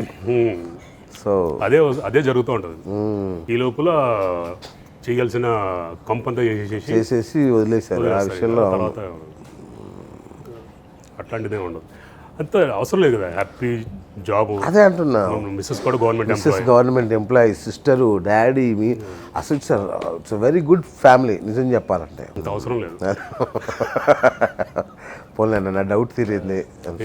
10 కోట్లు 5 కోట్లు, అదే కదా 10 కోట్లు 5 కోట్లు మళ్ళీ వేసుకున్న కోట్లు, మళ్ళీ తీసిన వీడియోకే మళ్ళీ బ్లాక్ మనీ. అమ్మ అన్న ఇంత ఎదిగిపోయాడు. నాకు ఎవరో చెప్పారు అప్పుడే, చెప్తుంటే గుర్తుకొచ్చింది. ఇట్లా 10 కోట్లు 5 కోట్లు ఇట్లా చేశాడంటే అంత వర్తున్నాడే. అవునా? అది అడగచ్చు అని అంటే నవ్వాలా, దీనికి ఎడవాలా, రేంజ్ అంట, రేంజ్, ఆ రేంజ్కి అంత మరి అప్పుడు నీకున్న పేరు ప్రఖ్యాతులకి 10 కోట్లు ఏంటంటే ఇంకెక్కువ కూడా అడగచ్చు. వేసుకునే కోట్లే కోట్లు అట్లా ఉంటుంది అన్నమాట. ఎవరికి ఇష్టం వచ్చింది. మేడం ఏమన్నారు మీ మేడం? ఇది జరిగినప్పుడు వాళ్ళ పాపం వాళ్ళు షాక్ కదా వాళ్ళకి. నేను కూల్గా ఉన్నా యాక్చువల్లీ. చూసా, ఒక వీడియో చూసా, నవ్వుతూ బయటకు వస్తున్నావు. ఆ వీడియో చూసి నేను ఇంకా ఆశ్చర్యపోయా, ఏంటి అన్న మన నోటోరియస్ లాగా బయటకు వస్తుంటే నవ్వుతున్నాను. ఏంటి ఏం జరుగుతుంది ఏంటన్నది అర్థం కాని టైప్లో ఉన్నా. పాపం వీళ్ళే కొద్ది షాక్ సఫర్ అయ్యి ఏంటి ఇట్లా కొద్ది కంగారు పడిపోయాడు. నేను కూడా ఇది మిస్కమ్యూనికేషన్, మిస్అండర్స్టాండింగ్ ఏదో జరిగింది, తర్వాత తెలిసిపో మామూలుగా చెప్తారు కదా, దాంట్లోనే ఆధ్యాసలోనే ఉన్నా. ఎవడు మిస్కమ్యూనికేషన్ మామూలుగా ఇచ్చాడు, ఆ తర్వాత మళ్ళీ చెప్తారు కదా, ఆ టైప్లోనే ఉన్నా తప్పితే నేను కూల్గా ఉన్నా. ఓకే ఓకే, నాకు సంబంధం లేదు, నాకేం తెలియదు అప్పుడు ఎందుకు అని చెప్పేసి. అంటే దీని వెనుక కుట్ర అలాంటివి ఏం లేవు, కుట్రలు వాళ్ళ కుట్రలు, లేదంటే ఎదుగుదల చూసి ఓరవలేని వాళ్ళ కుట్రలు ఇట్లాంటివి. అట్లాంటిది వాడికి మిస్అండర్స్టాండింగ్ కంప్లైంట్ ఇచ్చాడు, చిన్న తప్పితే ఏం లేదు. తర్వాత వచ్చి రియలైజ్ అయ్యి సారీ చెప్పాడు. అవునా? నేను అనుకోలేదు మీరు ఇట్లా గవర్నమెంట్ ఎంప్లాయీ అని చెప్పి. చాలా డ్యామేజ్ చేశాడు. ఇక ఏం చేస్తాం, ఇంకా ఇక వాడిని ఏదో కోప్పడి ఏం చేస్తాం, ఇంకా ఇంత నాకు తెలియదు ఇంత డ్యామేజ్ జరుగుతుంది అక్కడ ఉన్న. ఎన్ని కేసులు ఉన్నాయి ఇప్పుడు చెప్తున్నా, ఇంత స్టోరీస్ ఉన్నాయి దాని చుట్టూ. నేనే దడుచుకున్నట్లు ఎట్లా టీ తాగుతాము ఏంటి అన్ని అమ్మాయిల్ని పంపించి బ్లాక్మెయిల్ చేయించి వాళ్ళ వీడియోలు తీసి ఇట్లా అన్న బెదిరిస్తే ఒక ఉద్యోగి ఆత్మహత్య చేసుకొని, అంటే అల్లుతారు వండుతారు కదా. మనం చేసిన క్రైమ్ స్టోరీలకి మన మీదనే క్రైమ్ స్టోరీలు రెడీ చేసా. ఛాన్స్ దొరికితే ఉంటుంది కదా. ఎందుకు మళ్ళీ ఇప్పుడు కింద కామెంట్స్ పెట్టిన సపోజ్ ఉంటే మనకి ఎప్పుడు ఎట్లా ఉంటుందో ఒకటి చెప్పిన తర్వాత కింద వాడు పక్క నుంచి తొంగి చేసాడు, అరే నేను చూసారా అప్పుడు నువ్వే లేదు ఇంకోటి, అవును అన్ని వాడు ఇంక దగ్గర నుంచి చూసినట్టు ఇట్లా ఎవరికన్నా అందరికీ ఇప్పుడు ఈ కామన్ అయిపోయింది. ఇప్పుడు బాగా స్వేచ్ఛ వచ్చేసింది.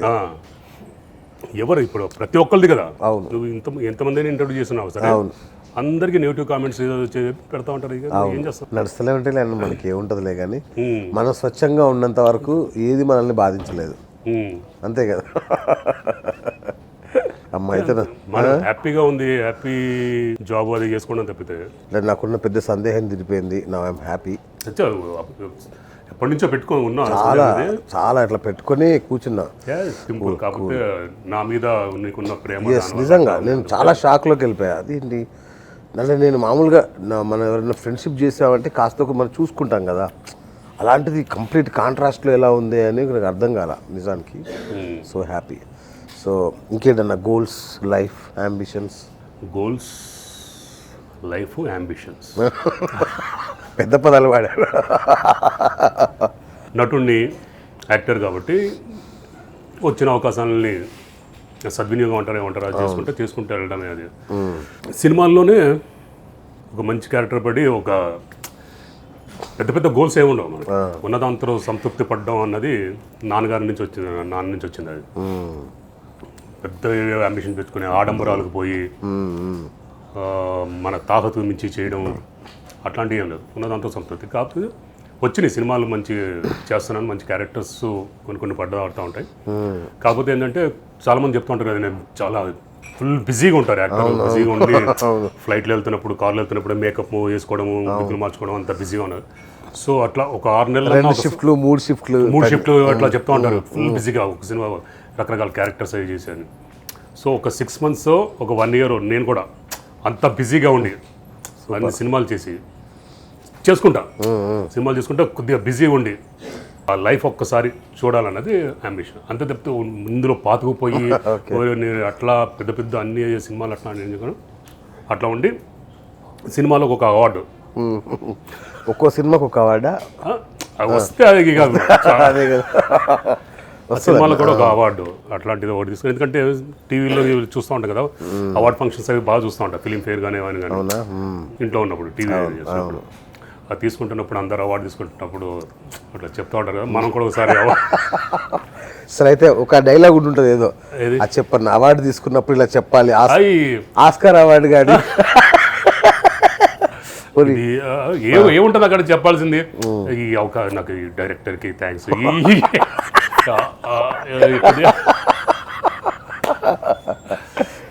సరే అప్పుడు వచ్చినప్పుడు అప్పుడు చెప్దాం, అప్పుడు ఏమొస్తుంది. అంత మించి పెద్ద గోల్స్ అని గోల్ అనేది ఏంటంటే ఒక జాబ్ అట్లాంటిది అనేది లైఫ్లో ఒక సెటిల్మెంట్ అన్నది జాబ్ అది వచ్చేసింది. ఆ తర్వాత ఇవన్నీ ఇంకా ప్రమోషన్స్ ఆల్మోస్ట్ ఆల్ అంతే కదా. అవును, నాటకాలు వేయడం. సో నటన అంటే మీ దృష్టిలో ఏంటి? మీ వర్క్ నటన అనేది ఏంటి అని ఎంత ఇంపార్టెంట్? నటుడుగా లేదా మనిషిగా మీకు ఇంపార్టెంట్, హౌ ఇంపార్టెంట్ అనేది ఆ నటన అనేది మీకు? ఇప్పుడు నటుడికి ఏంటంటే రకరకాల క్యారెక్టర్స్ చేసే అవకాశం, ఒక అదృష్టం ఉంటాడు. అవును, విలన్ ఉండొచ్చు, లేదా ఆ విలన్లోనే రకరకాల షేడ్స్, రకరకాల క్యారెక్టర్స్ అన్నీ చేసే అవకాశం ఒక నటుడిగా వస్తుంది. అవును, ఇంతకుముందు కూడా చాలా కొంతమంది చెప్పుంటారు. సో అవకాశం అసలు ఏ క్యారెక్టర్ చేస్తే ఆ క్యారెక్టర్ని చేయడం అనేది ఇంపార్టెంట్. సో లాంగ్వేజ్ మీద పట్టు కూడా ఉండాలి కదా. ఇప్పుడంటే కొద్దిగా ఇట్లా వెళ్ళిపోతుంది, కానీ నాకు తెలుగు అంటే చాలా, తెలుగు భాష మీద, అందులో పౌరాణికం, గ్రాంధికం అంటే చాలా ఇష్టం నాకు. చిన్నప్పటి నుంచి నవల్స్ అవి బాగా చదివేవాడిని. చిన్నప్పుడు ఈ స్కూల్ బుక్స్ కంటే మామూలుగా ఇవి ఎక్కువ, ఎండమూరి నవల్స్ కానీ, మధుబాబు నవలలు, డిటెక్టివ్ మధుబాబు, ఎండమూరి, చెల్లా సుబ్రహ్మణ్యం, ఇంకా చెల్లా సుబ్రహ్మణ్యం, లేకపోతే కొమ్మనాపల్లి గణపతిరావు, పిచ్చి చదివేసాడు నవల్ అన్ని ఆల్మోస్ట్ అలా అప్పుడు ఉన్నప్పుడు. ఇక డిటెక్టివ్ నవల్స్ మధుబాబు, ఇంకో చిన్న పుస్తకాలు కూడా వచ్చాయి. అదే బేతాళ మంత్రి కూడా, కొమ్మూరి వేణుగోపాలరావు, అందరి ఆల్మోస్ట్ ఆల్. లేడీ జద్దన్పూడి అవన్నీ చదివేవాడు కాదు. అది వేరు, ఆ స్కూల్ వేరు. ఈ స్కూల్లో ఉన్న నవల్స్ చిన్నప్పటి నుంచి బుక్స్ చదవడం, దాని మీద పాత పౌరాణిక సినిమాలు అన్న కానీ, జానపద సినిమాలు బాగా ఇంట్రెస్ట్. సో నాన్న దాంట్లో ఉండేవాడు కానీ, పౌరాణిక పద్యాలు అన్నీ నాకు నాన్న పాడుకుంటూ ఉంటారు, ఎప్పుడు చేస్తూ ఉంటారు. నాకు కూడా బయట వచ్చేసినాయి. రాయబారం పద్యాలు కానివ్వండి, సతీ సక్కుబాయి పద్యాలు, తులాభారం పద్యాలు, హరిశ్చంద్ర పద్యాలు ఒకటి వచ్చు అని. అదే వినన్నా, నేను ఇంటర్వ్యూ చేద్దాం అనుకున్నప్పుడల్లా నేను అనుకున్నాను సార్, ఒక 2-3 అంటే చెప్పించుకోవాలి ఇవాళ మంచివి అని అనుకున్నా. డైలాగులు కానీ, ఏదైనా పద్యం కానీ ఈ వాయిస్తో. నాకు పద్యాలు వచ్చు, కానీ ఇది ఆడిషన్ అనుకో, నీకు ఆడిషన్, ఇప్పుడు ఇది సినిమాల్లోకి ఆడిషన్. ఇది ఇట్లాగే ఫ్రెండ్ సర్కిల్లో మామూలు గెట్ టుగెదర్ జరుగుతున్నప్పుడు, పార్టీలు, పెళ్ళిళ్ళు కానీ, ఇంకోటి వెళ్తున్నప్పుడు ఇట్లాగే అడుగుతూ ఉంటాడు. ఇది డైలాగ్ చెప్పాను, ఎప్పుడు చెప్పానో గుర్తులేదు, కానీ మామూలుగా చెప్తాను, చెప్పు ఇట్లా చెప్పన్నా, ఏం చెప్తావు ఆ డైలాగ్. మామూలుగా జస్ట్ ఒక 10 minutes నేను చేసేది గెస్ట్ ఆర్టిస్ట్గా వెళ్ళి చేసి వచ్చేది మరి స్క్రిప్ట్ మీలాంటి వాళ్ళు ఇస్తారు అది చూడడము చెప్పడము 10 నిమిషాల్లో ఇట్లా వేసుకున్నామా మేకప్ తీసుకోవడం చెప్పడము మేకప్ తీసేయడం వెళ్ళిపోవడం జరిగిపోయి అయితే చూసిన వాళ్ళందరూ వేరే యాంకర్స్ వాళ్ళలో ఉంటారు కదా వాళ్ళు ఇంకా టచ్అప్లో మొదలు పెడతా ఉంటే ఈ లోపల మన కంప్లీట్ అయిపోయి తీసేసి వెళ్ళిపోతా ఉంటారు అబ్బా మేము నువ్వు నీ పని హాయిగా ఉంది మేము ఇంకా ఇంత వేసుకుంటా ఉన్నాము నువ్వు అప్పుడే చెప్పావు అప్పుడే వెళ్ళిపోతున్నావు అంతే పట్టు 10 నిమిషాలు చెప్పాడు వెళ్ళిపోవడం బయట ఏంటి చూసే జనాలకి ఏముంటుందంటే అది మామూలుగా ఒక హాఫ్ అన్ అవర్ ఎంత వేసుకుంటా ఉంటారు కదా బయట చూసే వాళ్ళకి ఈడే మొత్తం అంతా వెళ్ళి ఇన్వెస్టిగేషన్ చేసి అంతే కదా చేసి చెప్తా ఉండి అట్లా ఇట్లా చెప్తా ఉండి ఈ డైలాగ్ చెప్పంటే అది చెప్పడం వచ్చాడు నాకే గుర్తుండదు అంతే కదా ప్రాంప్టర్ చూసి చెప్పాడు అది లేకపోతే కొద్దిగా మన ఇన్ఫర్మేషన్ మనం ఏమైనా చెప్పుకుని చెప్పడం అది అంతమించి ఏముండదు ఇది బయటికి వెళ్ళి చెప్పడం అంటే ఎప్పుడు ఫ్రెండ్ సర్కిల్లో చాలా ఫ్రెండ్ సర్కిల్లో పెద్ద ఉంది doctor circle police department circle లేకపోతే పొలిటికల్ గెట్ టుగెదర్ చెబుతా ఉంటాడు చెప్పు అంటే ఏం చెప్తాను డైలాగ్ అని చెప్పి దాని మీద స్వర్గంలో డైలాగ్ చెప్పావు ఒకసారి ఇప్పుడు సూపర్ మా ఫ్రెండ్ ఒకడు ఉన్నాడు పిచ్చ ఫ్యాన్ నాకు పెద్ద అన్నాన్ని చూస్తూ ఉంటాం ఈ డైలాగులు చెప్తున్న తర్వాత నేను ఇక గెట్ టుగెదర్లోకి వచ్చినప్పుడు 2-3 అయిన తర్వాత చెప్పని బలవంత పెడతా ఉంటే అది దగ్గర అప్పటి నుంచి ఒక 100 సార్లు చెప్పుంటా అవునా ఓకే ఇది ఇప్పుడు నీకు ఒక అడ్వాంటేజ్ ఇస్తానా ఇప్పుడు చెప్పావనుకో ఇది కట్ చేసి పెట్టేసుకో ఎవరైనా అడిగాడు ఇది ప్లే చేసి అది తర్వాత అనిపించింది ఇది మామూలుగా ఉన్నప్పుడు చెప్పలేము ఈ డైలాగ్ నేను ఎప్పుడు చూసినా ఉన్నా పెగ్గు తీసుకురా 2-3 రౌండ్లు అయిన తర్వాత అది చెప్పి ప్రతిసారి అది పిలవడం ఏదో గట్టిన్నా ఫ్రెండ్ ఉంటాడు మొత్తం ఇట్లాగే మైఫిల్లో అంతా అందరు కూర్చున్న తర్వాత చేస్తా ఉంటారు ఎవరు ముచ్చట్లు అడిగి అయిన తర్వాత అంతే కదా మామూలుగా జనరల్గా ఏంటంటే ఎవరికన్నా సరే మామూలుగా కళాకారుడు కాకపోయినా సరే ప్రతి ఒక్కడికి ఒక 2-3 అయిన తర్వాత వాళ్ళు కళాకారుడు బయటకు వస్తాడు పాటలు పాడుతూ ఉంటాడు ఇంకోటి ఏదో చెప్తూ ఉంటాడు నాన్ వెజ్ జోక్స్ చేస్తూ ఉంటాడు ఇంకో డైలాగ్ చెప్తూ ఉంటాడు అస్సలు పాటలు రానాడు కూడా ఎట్టో మొత్తానికి ఆ ధైర్యంతో పాడేస్తూ ఉంటాడు ఇవన్నీ జరుగుతూ ఉంటాయి సో మా ఫ్రెండ్ అందరినీ సైలెన్స్ ఇప్పుడు అన్న డైలాగ్ చెప్తాడు ఇది పెద్ద కష్టమే నిజంగా అందరు తీసుకున్న వాళ్ళు సైలెంట్ చెప్తాడు అందరిని సైలెంట్ చేస్తాడు చెప్పాను అది ఏందిరా ఈ మరి పెళ్లి చూపులకు కూర్చున్నట్టు అందరూ సైలెంట్గా చూస్తారు ఈ మూమెంట్లో ఇది తాగిన తర్వాత ఏం నోరుగుతుంది అంటే నా ఇజ్జత్ తీయను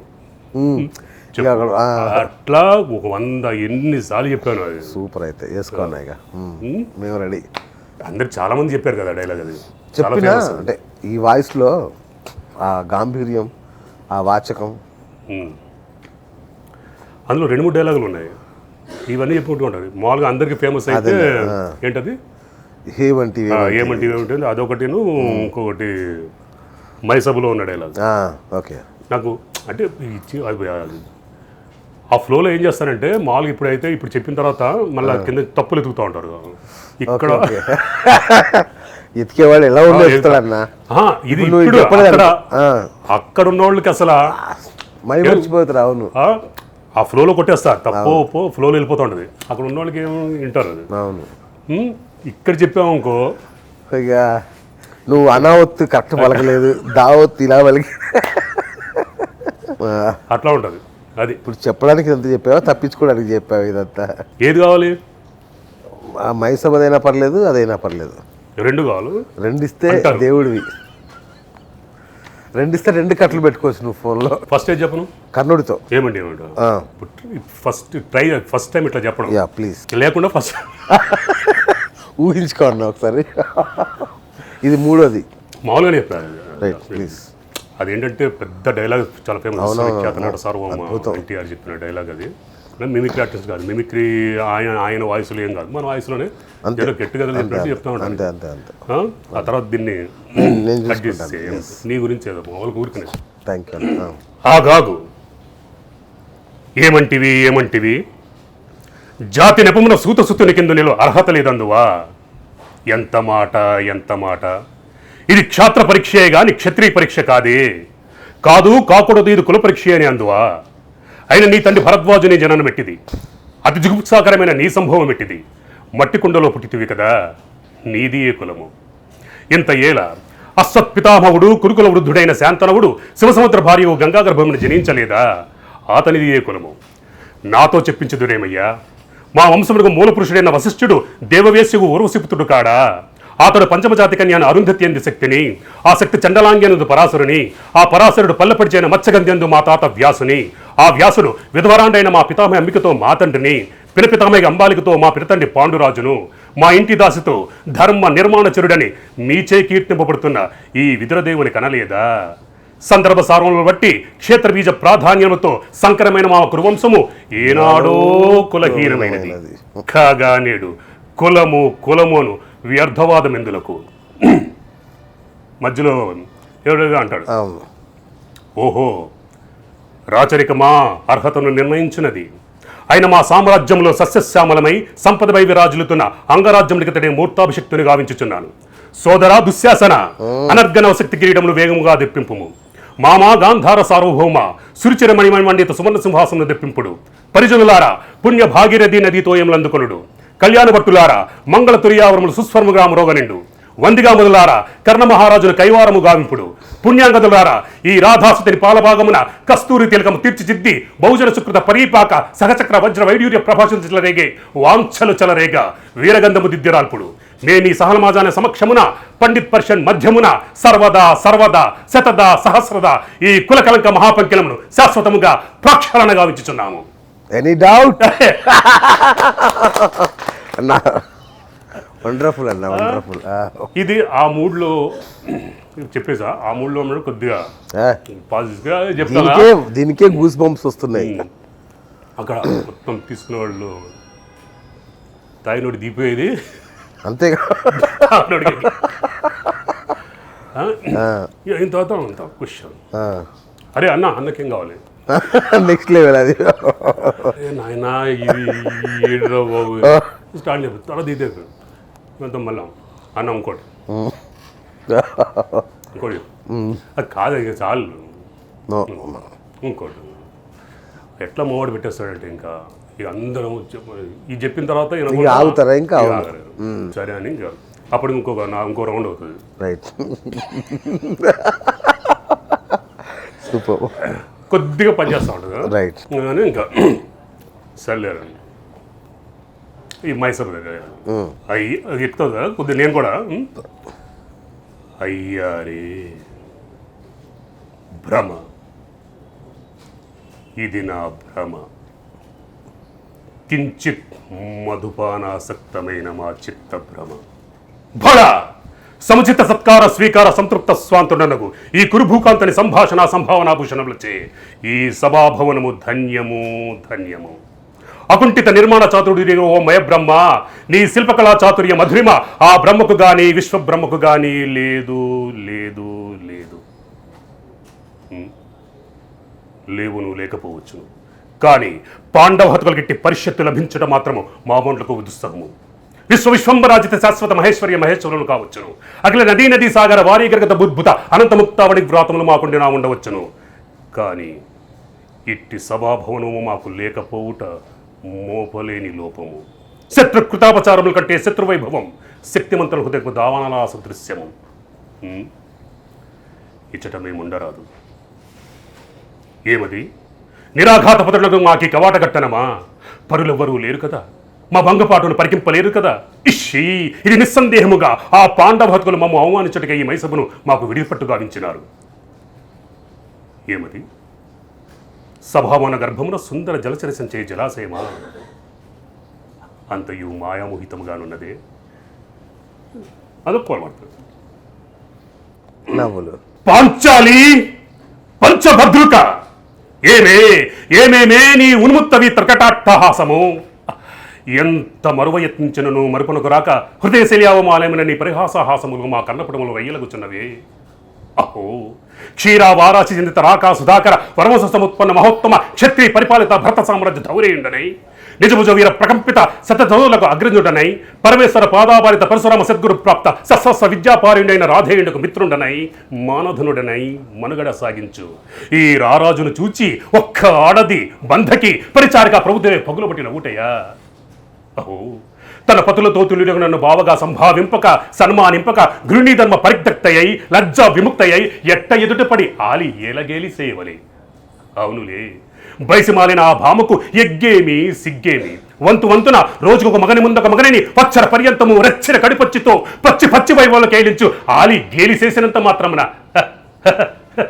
మేమేల కటకట పడవలే. ఊర కుక్క ఉచితానుచిత జ్ఞానముతో మోరెత్తి కూతలిడునా అని సరిపెట్టుకుందునా? ఈ లోకము ఎముయకుండునా? అయినను దుర్యాగమను సాగించు యాగమని తెలిసి మేమేల రావాలి.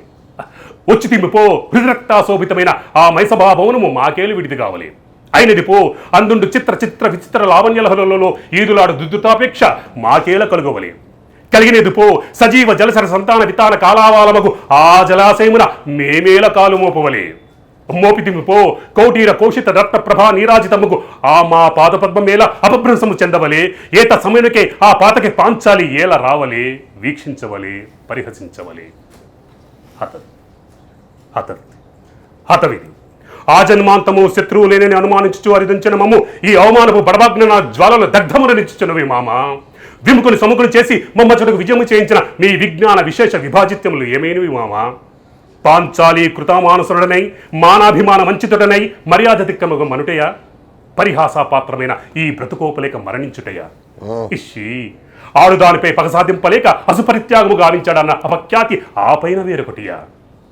ఇప్పుడేది నా కర్తవ్యము? మనుటయా, మరణించుటయా? ఇప్పుడేది నా కర్తవ్యము? పాంచాలి పరవము పాండవం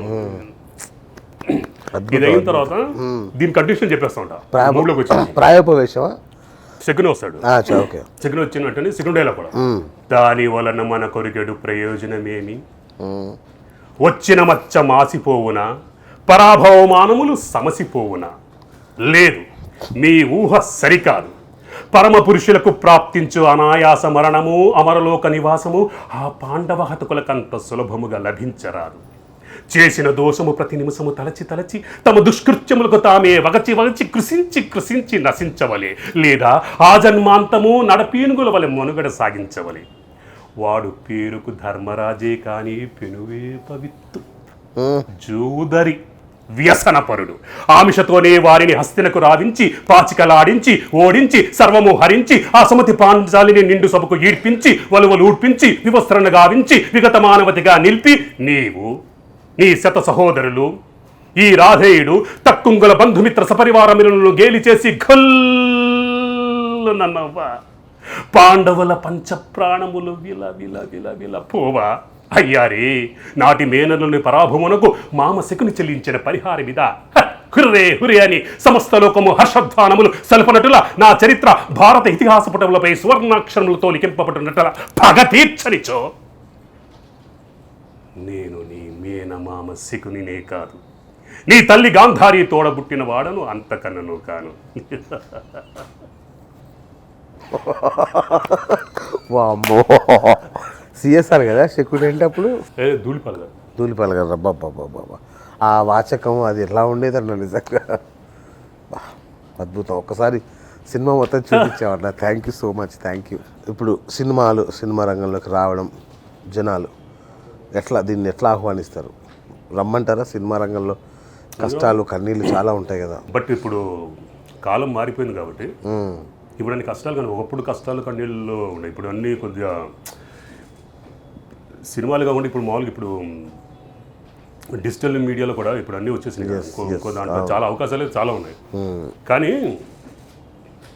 అంటే నేను ఎట్లా చేస్తానంటే నేను అంటే ఇప్పుడు సలహాలు ఇచ్చేంత మనకి అంత స్థాయి అట్లా లేదు. లేదన్నా బలవాడు తనంతట తన కాళ్ళ మీద తాను నిలబడేవాడు నా టైప్లో. అంటే ఏదో ఒకటి చేసుకుంటూ సంపాదించుకుంటూ ఇవి ట్రై చేయడం అనేది బెస్ట్. దీని మీదే డిపెండ్ అయిపోండి. మామూలుగా అయితే యంగ్ ఏజ్లో ఇట్లా వచ్చేస్తుంటారు కదా. ఎక్కడ సపోజ్ ఊళ్ళ నుంచి అక్కడి నుంచి వచ్చాడు, లేదా ఇంకోటి డిగ్రీ అయిపోయిన తర్వాత ఇంకోటి అయిపోయిన తర్వాత వచ్చేసి ఇక్కడ ట్రై చేసుకునే బదులు ఏదో ఒకటి జాబ్ చేసుకుంటా ఏదో ఒకటి ట్యూషన్స్ ఇవ్వండి. నేను ట్యూషన్స్ కూడా చెప్పేవాడిని. ఇప్పుడు ఇంటర్మీడియట్ ఉన్నప్పుడే ట్యూషన్ చెప్పాను. 150 రూపీస్ అంత వచ్చేది ముగ్గురికి స్టూడెంట్స్కి 5th క్లాస్ వరకు వాళ్ళు చెప్పాను. అంటే నేను డిగ్రీ వరకే ఫాదర్ మీద డిపెండ్ అయ్యా. ఓకే, డిగ్రీ వరకు మామూలుగా ఫాదర్ మీద డిపెండెన్స్ ఫీజులు కట్టడం వల్ల. మిగతా డిగ్రీలన్నీ నేను సంపాదించి జాబ్ చేసుకుని సంపాదించి చేశాను. BA కానీ BCJ కానీ హైదరాబాద్ సెంట్రల్ యూనివర్సిటీలో ఇవన్నీ నేను జాబ్ చేసుకుని సంపాదించిన దాంతోనే నేను కట్టుకొని ఫీజులు కానీ ఇంకోటి బుక్స్ ఇంకోటి అని చేశాను. సేమ్ టైం సిటీ కేబుల్లో జాబ్ చేసుకుంటా, లేదా ఇంకో దాంట్లో జాబ్ చేసుకుంటా, ఇవి ట్రై చేశారు. దానివల్ల ఏమైతే మనకి సెక్యూరిటీ ఉంటుంది. అంతే కదా. మనం ఇప్పుడు ఇక్కడే ఉండి చలో సినిమా ఫీల్డ్ వెళ్దాం, ఫిల్మ్ నగర్లో తిరుగుదాం అని చెప్పేసి ఆ అమ్మ నాన్న పంపించే డబ్బులతో ఉండి ఆ డబ్బులు ఖర్చు పెట్టుకుంటా, ఇక్కడ తిని తాక్కుంటా చూసుకుంటే ఉంటావు అంటే టైం వేస్ట్ అవుట్ అవుతుంది. సరే క్లిక్ అవ్వాలంటే టాలెంట్ ఉండాలి దగ్గర. టాలెంట్ లేకుండా ఎవరో చెప్పేసానని చెప్పేసి ఊరికనే తిరిగి టైం వేస్ట్ చేసుకునే బదులు అదొకటి చేయొద్దు. ప్లస్ ఒకళ్ళు చేసినా కూడా, నువ్వు ట్రై చేసినా కూడా ఏదో ఒకటి జాబ్ కానీ ఇట్లాంటిది ఏమన్నా చేసుకుని నీకంటూ నీ ఖర్చులు నువ్వే భరించుకునేటట్టు ఉండి చేసుకోండి. ఇందులో క్లిక్ అవ్వకో ఓకే, హ్యాపీ. లేదంటే అటు టైం వేస్ట్ అయిపోయి అటు ఇటు కాకుండా అయిపోయిన వాళ్ళు కొంతమందిని నాకు అట్లా అనిపించేది, నాకు అట్లా అనిపిస్తుంది. నాకు అందరూ చాలా మంది అలాగే ఉంటారు, అదే బాధ వాళ్ళని. సో అట్లా కాకుండా ప్రాక్టికల్ సలహా, మంచి సలహా. అట్లా చేసుకుంటా ఉంటే బాగుంటుందండి. అన్న ఇప్పుడు మీరు నాటకం చూశారు, సినిమా చూశారు, టీవీ చూశారు కదా, నాటకం నశించిపోతుంది అంటే బాధ కలుగుతుందా? నాటకం నశించిపోతుందా? నశించిపోట్లు ఇంకా బతికిస్తున్నారు. ఇంకా మొత్తం ఏం అంపశయం మీద ఉందా లేదంటే పర్వాలేదా? లేదు, ఇప్పుడు దగ్గర అంపశయం మీద ఉన్నట్టు ఉన్నది. నేను కొద్దిగా గ్యాప్ ఇచ్చాను, తెలియదు. నాటకాలకు కూడా ఓన్లీ పరిషత్ నాటకాలు లేకపోతే ఈ నంది దానికే క్రేజ్ ఉంది. మామూలుగా చేస్తున్నా అన్న దానికి అంత క్రేజ్ లేదు, జనాలు లేరు నాటకాలు లేరు. ఎందుకంటే ఇప్పుడు వాళ్ళది కూడా మనం తప్పని లేవు. చేతిలో వచ్చేసింది కదా మొత్తం అంతా. ఇప్పుడు అంతా ప్రపంచం అంతా చేతిలో ఉంది, సెల్ ఫోన్లోనే ఉంది మొత్తం అంతా. టీవీ వచ్చేసింది, కావాల్సిన ఛానల్ చూసుకోవచ్చు, అన్నీ చూసుకోవచ్చు. పని కట్టుకుని ఒక నాటకం చూడాలంటే అంటిల్ అన్లెస్ ఎవరైనా సెలబ్రిటీలు లాంటి వాళ్ళు ఎవరైనా, అంతే రవీంద్ర భారతి లాంటి, నసరుద్దీన్ షా అయితే హిందీలో ఇట్లా అక్కడ వైపు పర్లేదు అంటారు. మరాఠీ థియేటర్ కానీ అటువైపు కానీ కొద్దిగా బాగా క్రేజ్ ఉంది అంటారు. ఇంకా మన తెలుగులో ఉంది కానీ ఓన్లీ ఈ నాటకాలకే ఉంది. పరిషత్ నాటకాలు అవార్డ్స్ సంబంధించిన పరిశుద్ధ ప్రదర్శన కావండి, లేదా నంది దానికి. ఇప్పుడు నంది కూడా ఇప్పుడు ఈ మనం 2 రాష్ట్రాలు విడిపోయిన తర్వాత నంది అన్నది అక్కడే ఇస్తున్నారు కదా, ఆంధ్రాలో ఇస్తున్నారు. మరి తెలంగాణలో ఇంకా ఏదో సింహం అని పేరు పెట్టారన్నారు. ఇంకా అది ఎప్పుడు స్టార్ట్ అవుతుంది ఏంటంటే స్టార్ట్ అయిందనుకో, ఇక్కడ కూడా ఏమన్నా గవర్నమెంట్ ఏమన్నా అవార్డ్స్ అట్లాంటిది ఇస్తే ఇక్కడ కూడా కొద్ది క్రేజ్ పెడుతుంది. చేస్తున్నారు ఇప్పటికి కూడా, తెలంగాణలో చేస్తున్నారు. కానీ మరి అంత క్రేజ్ ఉందా అంటే బహుశా ఇప్పుడు లేదనే అనుకుంటాను నాకు. థియేటర్లో ఒకటి ఇప్పుడు డ్రామా వేయాలని కూడా నీకు ఒక హాల్ కావాలి కదా. మనకున్నది పెద్ద హాల్ రవీంద్ర భారతి, రవీంద్ర భారతి లేకపోతే త్యాగరాయ గాన సభ, లేకపోతే బొగ్గులకోట దగ్గర ఉన్నది ఇంకోటి, ఇట్లాంటివి ఉన్నాయి. BHL దగ్గర ఉన్నాయి. రవీంద్ర భారతిలో చేస్తే దానికి కొద్దిగా క్రేజ్ ఉంటుంది. రవీంద్ర భారతిలో కూడా అది ఈ పరిషత్ నాటకాలు నంది అవార్డు కానీ లేకపోతే పరిచూరి ప్రదర్శి వీళ్ళు జరిగే వాటికే అప్పుడు వచ్చారు. నేను చేసిన 99లో ఉంది కదా, ఫుల్ జరిగినప్పుడు మొత్తం హాల్ మొత్తం నిండిపోయి బయట స్క్రీన్స్ అవన్నీ పెట్టిన తర్వాత చూసేవాళ్ళు కదా, అంత క్రేజ్ అట్లా ఉంది అది. అవి రాను కొను తగ్గుకుంటూ వస్తుంది. రచయితలు కానీ దర్శకులు కానీ కొద్దిగా అంతా అప్పుడున్న ఉత్సాహం అదంతా మరి ఇప్పుడు ఉందా లేదన్నా తెలియదు. ఇప్పుడు అంతా పిల్లలు అప్పట్లో తనిఖీల బరి లాంటి అది రచయితలు ఉండేవాళ్ళు, అవును, అద్భుతమైన నాటకాలు వచ్చేవి. ఈ మధ్యకాలంలో నాకేం కనిపించట్లేదు నాటకం అనేది. చేస్తున్నారు తక్కువ. మరి అంత అద్భుతమైన నాటకాలు వస్తున్నాయా అంటే మరి డౌట్గా ఉంది. సో దీన్ని చేయాలంటే ఇవ్వాలి, అంతా దానికి ఉండాలి, రావాలి. ఇప్పుడు ఎవరు నాటకాల మీద ఉన్న ఇంట్రెస్ట్, ఎవరికి ఉంది ఇంట్రెస్ట్ అయితే టీవీ లేదా సినిమాకి వెళ్ళాం కూడా, కానీ నాటకాల్లో చేద్దాము అన్నది ఓపిక ఎవరికి ఇప్పుడు ఉన్న వాళ్ళకి. దాంట్లో డబ్బులు ఉండవు, నాటకాల్లో డబ్బులు ఇచ్చి ఎవరు చూపిస్తూ ఉంటారు. ఓపిక ఉండాలి, రిహార్సల్ చేయాలా. కానీ బెనిఫిట్ ఉంటుంది నాటకాలు చేసి సినిమాలు అంటే కొద్దిగా డైలాగ్ ఎట్లా చెప్పాలి ఏంటి అన్నది అదే ఉంటుంది. కానీ ఎవరైనా పూనుకుంటే నాటకం బతుకుద్దేమో, అంటే సినిమాకి మొదటి మెట్టిది అన్నట్టుగా ప్రోత్సహిస్తే బహుశా చేస్తున్నట్టు అప్పుడప్పుడు ఏదో చేస్తున్నారు. కానీ అంత సమీకృతంగా అట్లేం లేదు. రైట్. ఇప్పుడు మీరు సాంగ్ అండ్ డ్రామాలో చేస్తుంటారు కదా, ఏంటి మీ జాబ్? అంటే దీని ద్వారా ఏమన్నా సమాజానికి పనికొచ్చే పనులు ఏమైనా చేస్తుంటారా? ఏం చేస్తారు అసలు? గవర్నమెంట్ కదా, Yes. సమాజానికి పనికొచ్చేది కదా ఇది. గవర్నమెంట్ ఆఫీసులు ఉన్నాయి, సమాజానికి పనికిరావడం. Yes, ఇది ఏంటంటే actually government central government, government of India, అవును గవర్నమెంట్ ఆఫ్ ఇండియా పాలసీస్ ఏదైతే ఉన్నాయో Right. అవి పబ్లిక్ చెప్పడానికి. Okay, పబ్లిక్ అంటే ఈ పాలసీలు మీ గురించి పెట్టారు అని అవేర్నెస్ తీసుకొచ్చి ఆ పథకాల గురించి వాళ్ళకి అర్థమయ్యేదని చెప్పి ఉపయోగించుకోండి అని చెప్పడానికి అన్నది ఈ డిపార్ట్మెంట్ యొక్క ఓకే ఓకే లక్ష్యం. ఇది ఓకే త్రూ ఎంటర్టైన్మెంట్, అచ్చా అచ్చా సాంగ్ అండ్ డ్రామా ఓకే అందులోనే ఉంది. అవును ఉంది ఏ నాటక విభాగం అంటే ఇప్పుడు ఫర్ ఎగ్జాంపుల్ మన గవర్నమెంట్ ఆఫ్ ఇండియా ఎన్నో పథకాలు ప్రవేశపెడతా ఉంటుంది కదా. అవును అవును ఆ పథకం ఇది మీరు ఇల్లు కట్టించుకోవాలంటే ఇది, లేకపోతే ఇంకో పెన్షన్స్ ఇంకోటి ఎన్నో కొన్ని వందల దాకా ఉన్నాయి వందల ప్రోగ్రామ్స్ pensions. ఉంటాయి. వాటిని గ్రామీణ ప్రజలు ఉంటారు కదా, రూరల్ దాంట్లో వాళ్ళకి ఐడియా ఉండదు. ఇప్పుడు చదువుకున్న వాళ్ళకి అంత అవసరం పడదు, ఉన్నా కూడా టీవీలో చూసిన కూడా చేస్తారు.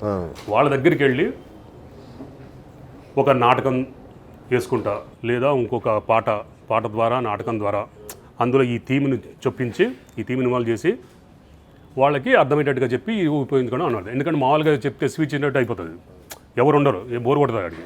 వాళ్ళని ఎంటర్టైన్మెంట్ చేసుకుంటే ఇగో ఇది పథకం, ఫర్ ఎగ్జాంపుల్ ఎయిడ్స్ గురించి అవేర్నెస్ ఉంది, దాన్ని ఇందులో పెట్టి నాటకం దాంట్లో ఇంకో దాంట్లో పెట్టి అది అక్కడికి వెళ్ళి వాళ్ళకి చెప్పి అవేర్నెస్ తీసుకొచ్చి ఇంకో పథకాల గురించి అని చెప్పడం అన్నది ఇది. రైట్. అంటే ఇప్పుడు మీడియా మారిపోయింది, కాలం మారిపోయింది.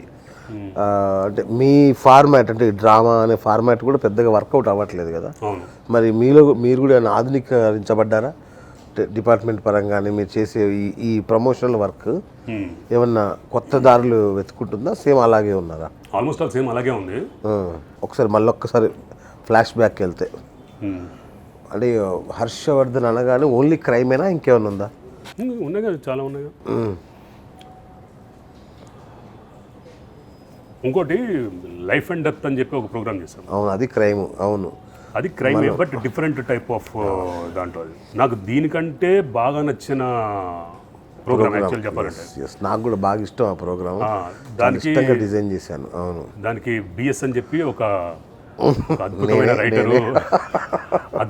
రైటరు బిఎస్ రైటర్ అద్భుతం కాదన్నా, అద్భుతం. నాకు అది అద్భుతం. అది థ్యాంక్ యూ అన్న. అది ఎందుకంటే అది వాయిస్ ఓవరు నేనే, యాంకరు నేనే. మిగతా దాంట్లో ఓన్లీ యాంకర్ టైప్, బట్ దీనికి లైఫ్ అండ్ డెత్ అన్న దానికి వాయిస్ ఓవరు నేనే, యాంకర్ నేనే.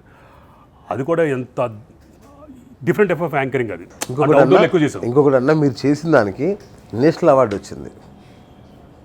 కప్పట్రాల వెంకటప్పయ్య నాయుడు స్టోరీకి నేషనల్ అవార్డు తీసుకున్నాను ఢిల్లీకి వెళ్ళి. ఓ అవునా? అది మనం అంటే మిస్ అయ్యాం అది. ఇక ఆ తర్వాత ఛానల్ నుంచి బయట, అక్కడ ఛానల్ సంక్షోభంలో పడిపోవడం, ఇట్లా రకరకాల రీజన్స్ వల్ల మిస్ అయ్యాను. కానీ దానికి నేషనల్ అవార్డు వచ్చింది. అటువంటిది బహుశా టీవీ9 అట్లాంటిలో పడుంటే బ్లాక్ బస్టర్ అయిపోయింది. అవును అవును, ఎంత బాగా చేసామంటే అప్పుడు సూపర్. నాకు అసలు అవుట్డోర్లోనే కొద్దిగా యాంకరింగ్ పార్ట్ అనేది అవుట్డోర్లో ఎక్కువ చేసాం. అది రాసిన పద్ధతి కానీ, చెప్పిన పద్ధతి కానీ, వాయిస్ ఓవర్ కానీ ఎరగదీసాం. అది చాలా ఇష్టమైన ప్రోగ్రామ్, చాలా అది చేసాం. అది అందులో డిఫరెంట్ టైప్ ఆఫ్ యాంకరింగ్ కానీ అవును, యాంకర్ పార్ట్ని డ్రామా పార్ట్ని కలిపి చేసిన ప్రోగ్రామ్ చేసాం. ఇదేంటంటే ఓన్లీ వాయిస్ ఓవర్, ఒక ఫ్రేమ్ ఉండేది అంతే. ఒక ఫ్రేమ్ ఉండి ఇట్లా చెప్పామండి. అది టోటల్గా ఉండి సినిమా టైప్లో మామూలుగా తీసాం. అవును, చాలా బాగా వచ్చింది. అది చాలా బాగుంది. అది చాలా ఇష్టమైన అది చేసాం. అది డిఫరెంట్ టైప్. ఇంకోటి ప్రాణం ఖరీదన్న అది కూడా చేసాం కాన్సెప్ట్. ఓకే, అది కూడా ఇది కొద్దిగా అగ్రెసివ్ అంటే కొద్దిగా అందరు భయంకరంగా చెప్తా అంటారు. అవును, అది టోటల్ దీనికి ఆపోజిట్ టైప్ అనమాట. ఫీల్ అయ్యి. అవును, ఆ ప్రోగ్రామ్ కాన్సెప్ట్ ఏంటంటే కార్పొరేట్ హాస్పిటల్స్లో జరుగుతున్న మోసాల గురించి. Okay okay okay. అందులో డబ్బు తీసుకోవడం, లేకపోతే ఇంకోటి తీసుకుని సరిగ్గా ట్రీట్మెంట్ చేయక చనిపోయిన వాళ్ళ గురించి ఒక్కొక్క ఎపిసోడ్. అది చెప్తా ఉంటేనే నాకు కళ్ళమని నీళ్ళు వచ్చేసాయి. ఇప్పటికీ కార్పొరేట్ హాస్పిటల్స్ చాలా చాలా ఘోరం. నేను చెప్పిన ఫస్ట్ ఎపిసోడ్ లైపోసక్షన్ గురించి. ఎవరో లైపోసక్షన్ లా ఉన్నాడు, సన్నగా అయిపోతాం అని చెప్పేసి అది వికటించి చనిపోయాడు అని చెప్పేసి అని. అది కూడా సప్రెస్గా అనమాట, టోటల్ ఫీల్ అవుతా అది చెప్పామన్నమాట. ఇది కొద్దిగా హై పిచ్లో ఉండేది అవును. అది చెప్పి ఫీల్ అవుతూ చెప్పేది, అది కూడా మంచి క్లిక్ అయింది. తర్వాత ఆపేశారు అది. Right right right right. అది ఎందుకు ఆపేశారు అనేది మన నా సంబంధించి నాన్న ఒక బిజినెస్ కాబట్టి అది అది మరి ప్రెషర్ వచ్చి ఆపేశారని తెలిసింది అట్లా. మరి ఎంతవరకు నిజాలు ఉంది మనకి మనం పట్టించుకోవాలి. మన ఎండ్ ఆఫ్ ద డే వాళ్ళే కదా మహారాజా పోషకులు, ఛానళ్ళను పోషించాల్సింది, అడ్వర్టైజ్మెంట్స్ ఇవ్వాల్సింది వాళ్ళే కదా. అది అయిపోయింది. కెవ్వు కేక అని చెప్పేసి ఒక కామెడీ, నాలో కామెడీ యాంగిల్ కూడా ఉంది అని చెప్పి ప్రూవ్ చేసుకోవడానికి అది మా టీవీలో వచ్చింది. అది రాజీవ్ కనకాల పిలిచి, రాజీవ్ కనకాల నాకు సీనియర్ ఇది హైదరాబాద్ సెంట్రల్ యూనివర్సిటీలో. సో రాజీవ్ కనకాల ఒకసారి ఫోన్ చేసి పిలిచి ఇట్లాంటి ప్రోగ్రామ్ చేస్తున్నాము, అది ఆల్మోస్ట్ వాళ్ళు జబర్దస్త్ అయిపోయాయి ప్రోగ్రామ్. Okay okay okay. దానికి పోటీగానో మనం ఇంకోటి పెట్టారు, అది కెవ్వు కేక అని పేరు పెట్టి, కాన్సెప్ట్ మొత్తం అంతా అట్లాగే అదే టీమ్ లీడర్గా ఉండి అది చేశారు. అందులో కూడా బాగా సాటిస్ఫాక్షన్, మంచి బాగా పేరు వచ్చింది. కెవ్వు కేక అని పెట్టేసి అని సుమా యాంకరింగ్ చేసింది ప్రోగ్రామ్, వాళ్ళ సొంత ప్రోగ్రామ్ కూడా అది.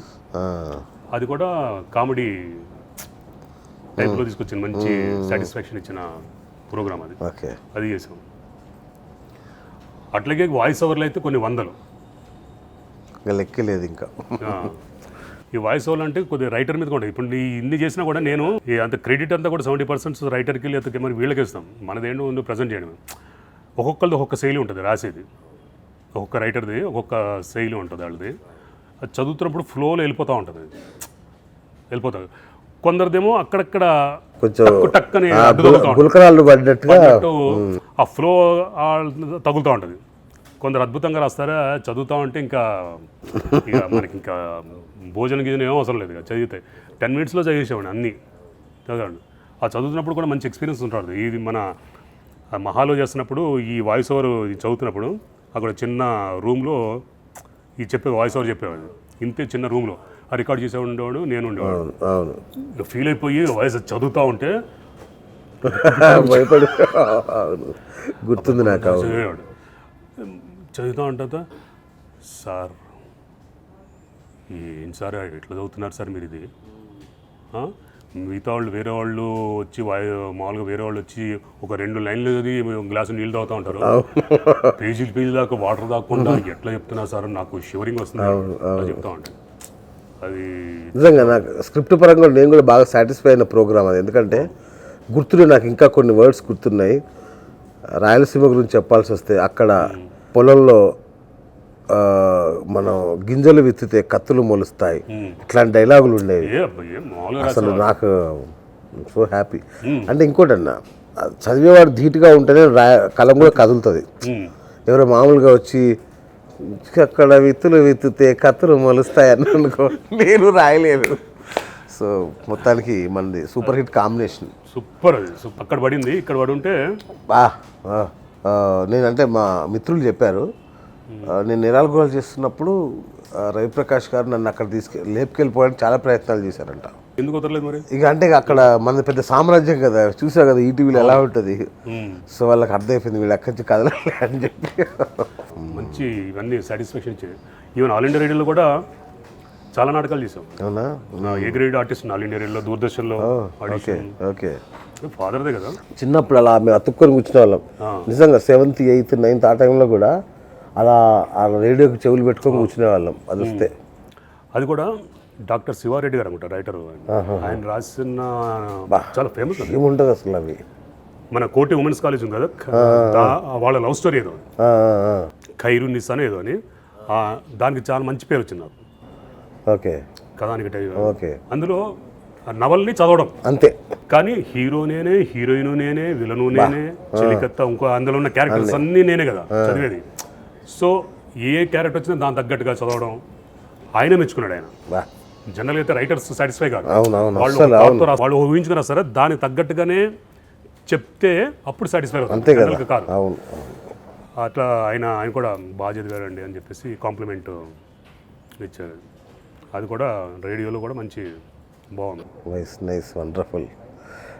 ఈ సర్టిఫికేట్ రొమాంటిక్ యాంగిల్ ఏమైనా ఉందా అన్న మీద? ఆరోపణలు అమ్మాయిలు ఇట్లాంటివి ఏమైనా ఉన్నాయా? రొమాంటిక్ యాంగిల్ ఆరోపణలా? రొమాంటిక్ యాంగిల్ ఏమైనా ఉందా? లవ్లు, ఫెయిల్యూర్లు. రొమాంటిక్ యాంగిల్ ప్రతి ఒక్కరికి ఉంటుంది. లవ్ అన్నది ప్రతి ఒక్కరికి ఉంటుంది. కాలేజ్ డేస్ కదా ఉంటుంది లవ్లు కనిపిస్తే ఎవరన్నా కనిపిస్తే నవ్వుతానంటే నేను వెనకాల వెళ్ళిపోవడమే ఫ్రీడమ్ అప్పుడు కాదు కదా అప్పుడు అవునవును ఇప్పుడు అంటే హాయ్ హాయ్ వాట్సాప్ గిట్సాప్లో అన్నిట్లో ఈజీగా ఇప్పుడు ఉంది అయిపోతుంది. అవును ఇప్పుడు ఆట మన అప్పట్లో మనకి టైంలో పలకరించడానికే సంవత్సరం పట్టేది. మరి చూడడమే చూసుకోవడంతోనే సంవత్సరం పెళ్ళి మనకి పెళ్ళి అంతా అలాంటి చాలా ఉన్నాయి. ఎవరు కనిపిస్తా మా ఫ్రెండ్ సర్కిల్ అమ్మాయి బాగుంది, ఏ అమ్మాయి నాకు ఆడు ఏదో రాసి అనుకున్నాం కాదు. ఇట్లా మంచి అమ్మాయిని ఎవరైనా చూస్తే ఫ్రెండ్స్ వచ్చి నాకు ఇంకా నువ్వు పక్క ఆడు వెళ్ళిపోయాడు ఇక ఇంకోళ్ళు ఎత్తుకోవాలి అట్లా పోవడం సరే. ఇప్పుడు ఆలోచిస్తే అంతా లవ్వేం కదా, సరదాగా అనిపిస్తుంది కానీ సిన్సియర్గా మామూలుగా కొద్దిగా సీరియస్ అయినా ఏదో ఒక 2-3 ఉన్నాయి. నీకు ఎందుకు ఇప్పుడు పెళ్ళి ఇప్పుడు ఇప్పుడు అనవసరం కాపురాలు కూలిపోతాయి అనవసరంగా మాట్లాడుకుంటే. స్కూల్లో చేసినప్పుడు ఒక ఉంటుంది కదమ్మా, నేను సారు ఓ టీచర్ మీద మనసు పడి ఫస్ట్ టైం ఒక లవ్ లెటర్ అన్నది రాసి ఇవ్వడం అన్నది అంతే. అప్పుడు చెప్పడం కాదు కదా, అవునవును ఇవ్వడమే. అవును ఫోన్కి ఉన్నప్పుడు ఏదో అవలేమని చెప్పడం కాదు కదా, లవ్ లెటర్ అన్నది అప్పుడు రాసి అది కూడా ఏంటది ఓ 2 పేజీలో 3 పేజీలో శ్రీత గౌరవం లేదా క్రైమ్ యాంగిల్ రాసావా? డిగ్రీ అయిపోయిన తర్వాత కదా, అప్పటికి వెళ్ళి టైంపాస్ కాదు టీచర్గా జాబ్ చేసి ఊరికి చూస్తే కొద్దిగా సీరియస్ అయింది. అంటే పడిపోయాం అట్లా అయిన తర్వాత ఎట్లా చెప్పాలి, చూస్తూ ఉంటేనేమో ఏదో ఇష్టం ఉన్నట్టుగానే అనిపించేది నాకు. చూస్తూ ఉంటే నేనంటే ఇష్టం చూసి మా అంతవరకే. సరే ఎట్లా చెప్పాలి చెప్పేంత ధైర్యం లేదు. అప్పుడు ఏంటంటే లవ్ లెటర్ అని చెప్పి ఒక మ్యాగజైన్లో అప్పుడు ఏదో చదువుతా ఉండే కదా, అందులో ఏదో మంచి ఒక భావాత్మకంగా ఉన్నది ఒకటి తీసుకుని మనకు రాయడం రాదు కదా, అంతేగా అది తీసుకుని మళ్ళీ లాస్ట్ టైం మనం అక్కడక్కడ మన పైత్యం పెట్టి 3-4 పేజీలు 2 పేజీలు అట్లా రాసి మళ్ళీ దాన్ని కవర్లో పెట్టి ఏదో జాబ్కి అప్లై చేస్తాను, దానికి గంధమో స్ప్రేలో కొట్టి పెట్టి దాన్ని పేస్ట్ కూడా చేసినట్టున్నా అంత పెట్టి మామూలు ఓపెన్గా కాకుండా. అంటే అది ఓపెన్ చేసినప్పుడు దూరంగా పారిపోవాలి కదా, అందుకోసం అందుకనే దాన్ని కూడా అంటించేసి అందులో ఏం రాశానంటే చాలా సంవత్సరాలు అయిపోయింది. ఏదో రాసి మొత్తానికి రాసి నువ్వు పలానా టైంకి రావాలి, ఇష్టమైతే అక్కడ ఏదో గుడో బడో ఎక్కడో రాసేవాడు, ఆడికి రాకపోతే చచ్చిపోతాను, లేదో నేను బతకలేను ఏదో రాసినట్టున్నా ఊరికనే రాసి. సో వెళ్ళి వెయిట్ చేస్తే రాలే. లెటర్లో రాసిన ప్రకారంగా నేను మరి రాకపోతే చచ్చిపోవాలి కదా, అంత ధైర్యం మళ్ళీ స్కూల్కి వెళ్దామా అంటే మరి చదువు ఉంటుంది కదా, చచ్చిపోతావు ఎందుకు వచ్చారో నువ్వు, ఒక లుక్ ఇస్తే అవమానము ఏం చేయలేదు. నెక్స్ట్ డే వెళ్ళిన తర్వాత ఎట్లా ఇచ్చానో యాజ్ స్టేజ్కి అట్లాగే ఇచ్చేసి చింపనన్నా ఏం చదవలే, మళ్ళీ నాకు ఇచ్చేసి బాగా కష్టపడ్డాడే, బాగా కష్టపడి రాశారు అంటే ఆ బరువుకి అనమాట, ఏం చదవలే బాగా కష్టపడినాడు. అది ఏం సర్కాస్టిస్ట్గా ఉందా ఏముంది తీసుకుని ఏడవలేదు తీసుకుంటే, లేదు మాకు బాగున్నాడు బాగానే చేసుకుంటాను. చౌకప్పుడు చల్లగా చెప్పావా అమ్మా, అనవసరం ఇంత కష్టపడ్డా ఎందుకు ఆ దెబ్బతో మళ్ళా కొద్దిగా ఎందుకు కదా అని ఈ లోపల డిగ్రీ కంప్లీట్ అయిపోయింది. ఎందుకు మనకి ఇక్కడ ఏమి వర్కౌట్ కాదు, అక్కడ ఉండి పీకేది ఏం లేదు చెప్పేసి హైదరాబాద్ వచ్చేసి ఇక ఆ తర్వాత స్టార్ట్ అయిపోయింది అది. వండర్ఫుల్. సో ఎప్పుడన్నా అనుకున్నావన్నా ఈ రంగంలో ఉంటాను, ఇలాగే ఈ స్థాయికి వస్తానని ఎప్పుడన్నా అనుకున్నారా? అనుకోలేదు, అనుకోకుండా జరిగిపోయింది ఇది.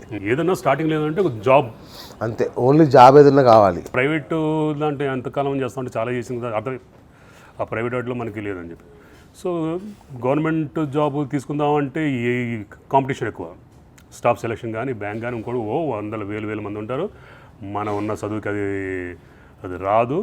అటెంప్ట్ మాత్రం చేయడం, ప్రతి ఎగ్జామ్ సిన్సియర్గా వెళ్ళడం రాయడం అది రాదు. సో ఈ లోపల ఈ కొద్దిగా వాయిస్ ఏదో బాగుంది, బాగా చదువుతా తెలుగు మీద ఉందాం కానీ ఇప్పుడు ఒక అనౌన్సరు, న్యూస్ రీడరు, ఆ ఫీల్డ్లో డాడీ కూడా ఉన్నారు, నాన్న ఉన్నారు, ప్లస్ చెల్లెలు కూడా జాబ్ వచ్చింది అప్పటికి. సో ఇదేదో ఉంది అని ట్రై చేద్దాం, ఇక్కడే ఉందాము, మనకి ఈ బ్యాంకులు కానీ ఇంకోటి జాబ్ అని అది చేయడం అది చేసుకుంటా ఈ థియేటర్స్ చేయడం.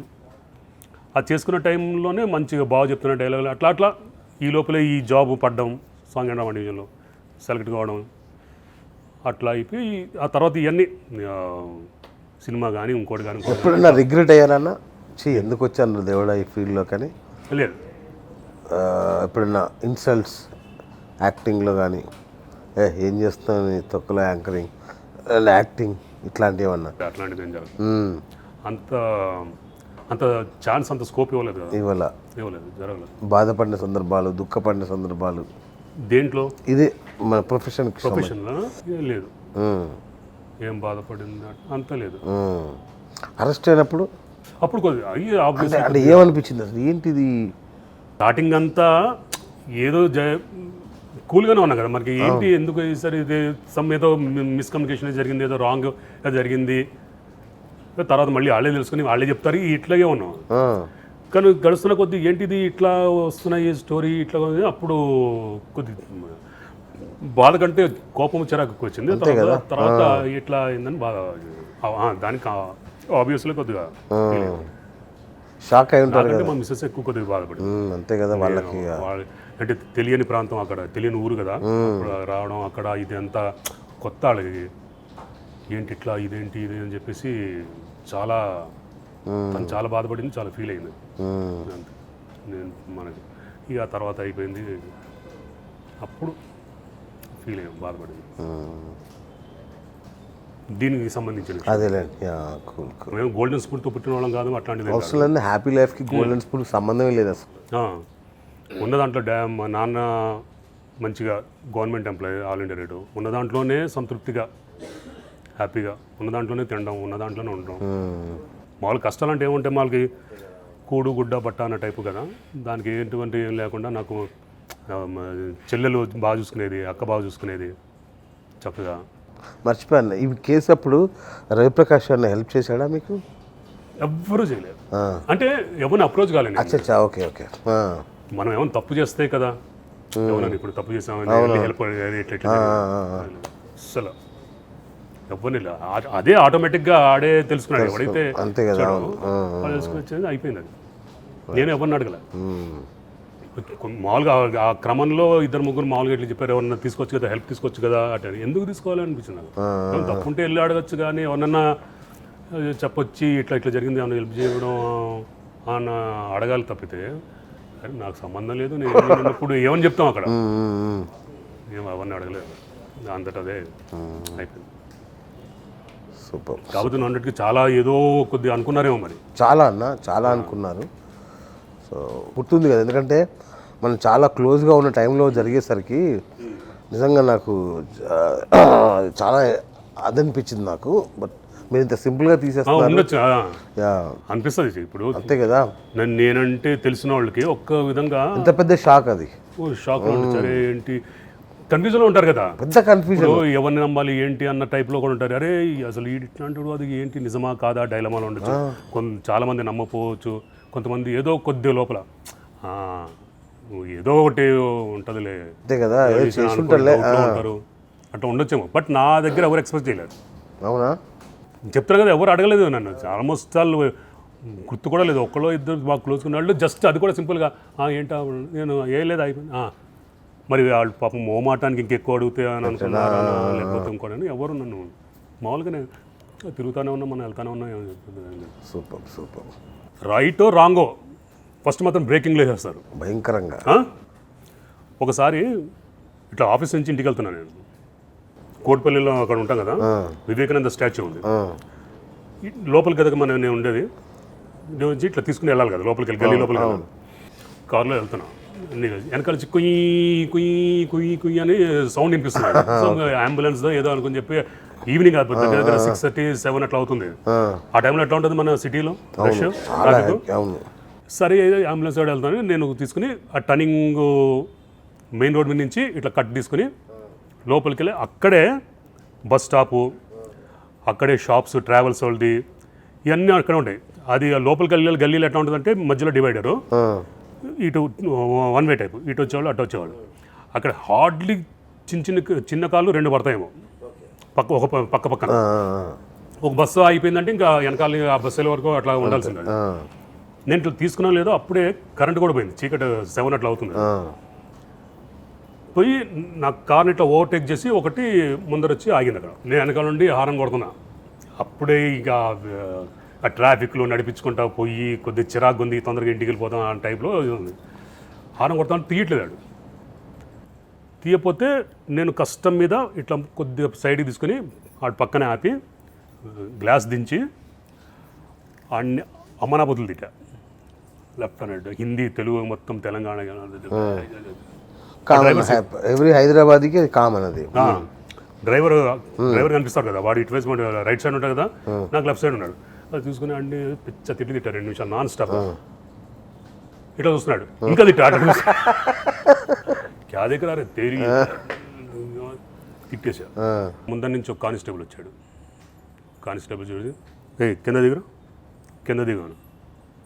ఏం కింద పక్కన ఫస్ట్ ఆడిని పక్క దిగిపోయాడిని ఆపి మొత్తం ట్రాఫిక్ అంతా జామ్ అయిపోయింది. ఆడి గురించి అంటే పోలీసు వాడిని తిడతావరా నువ్వు?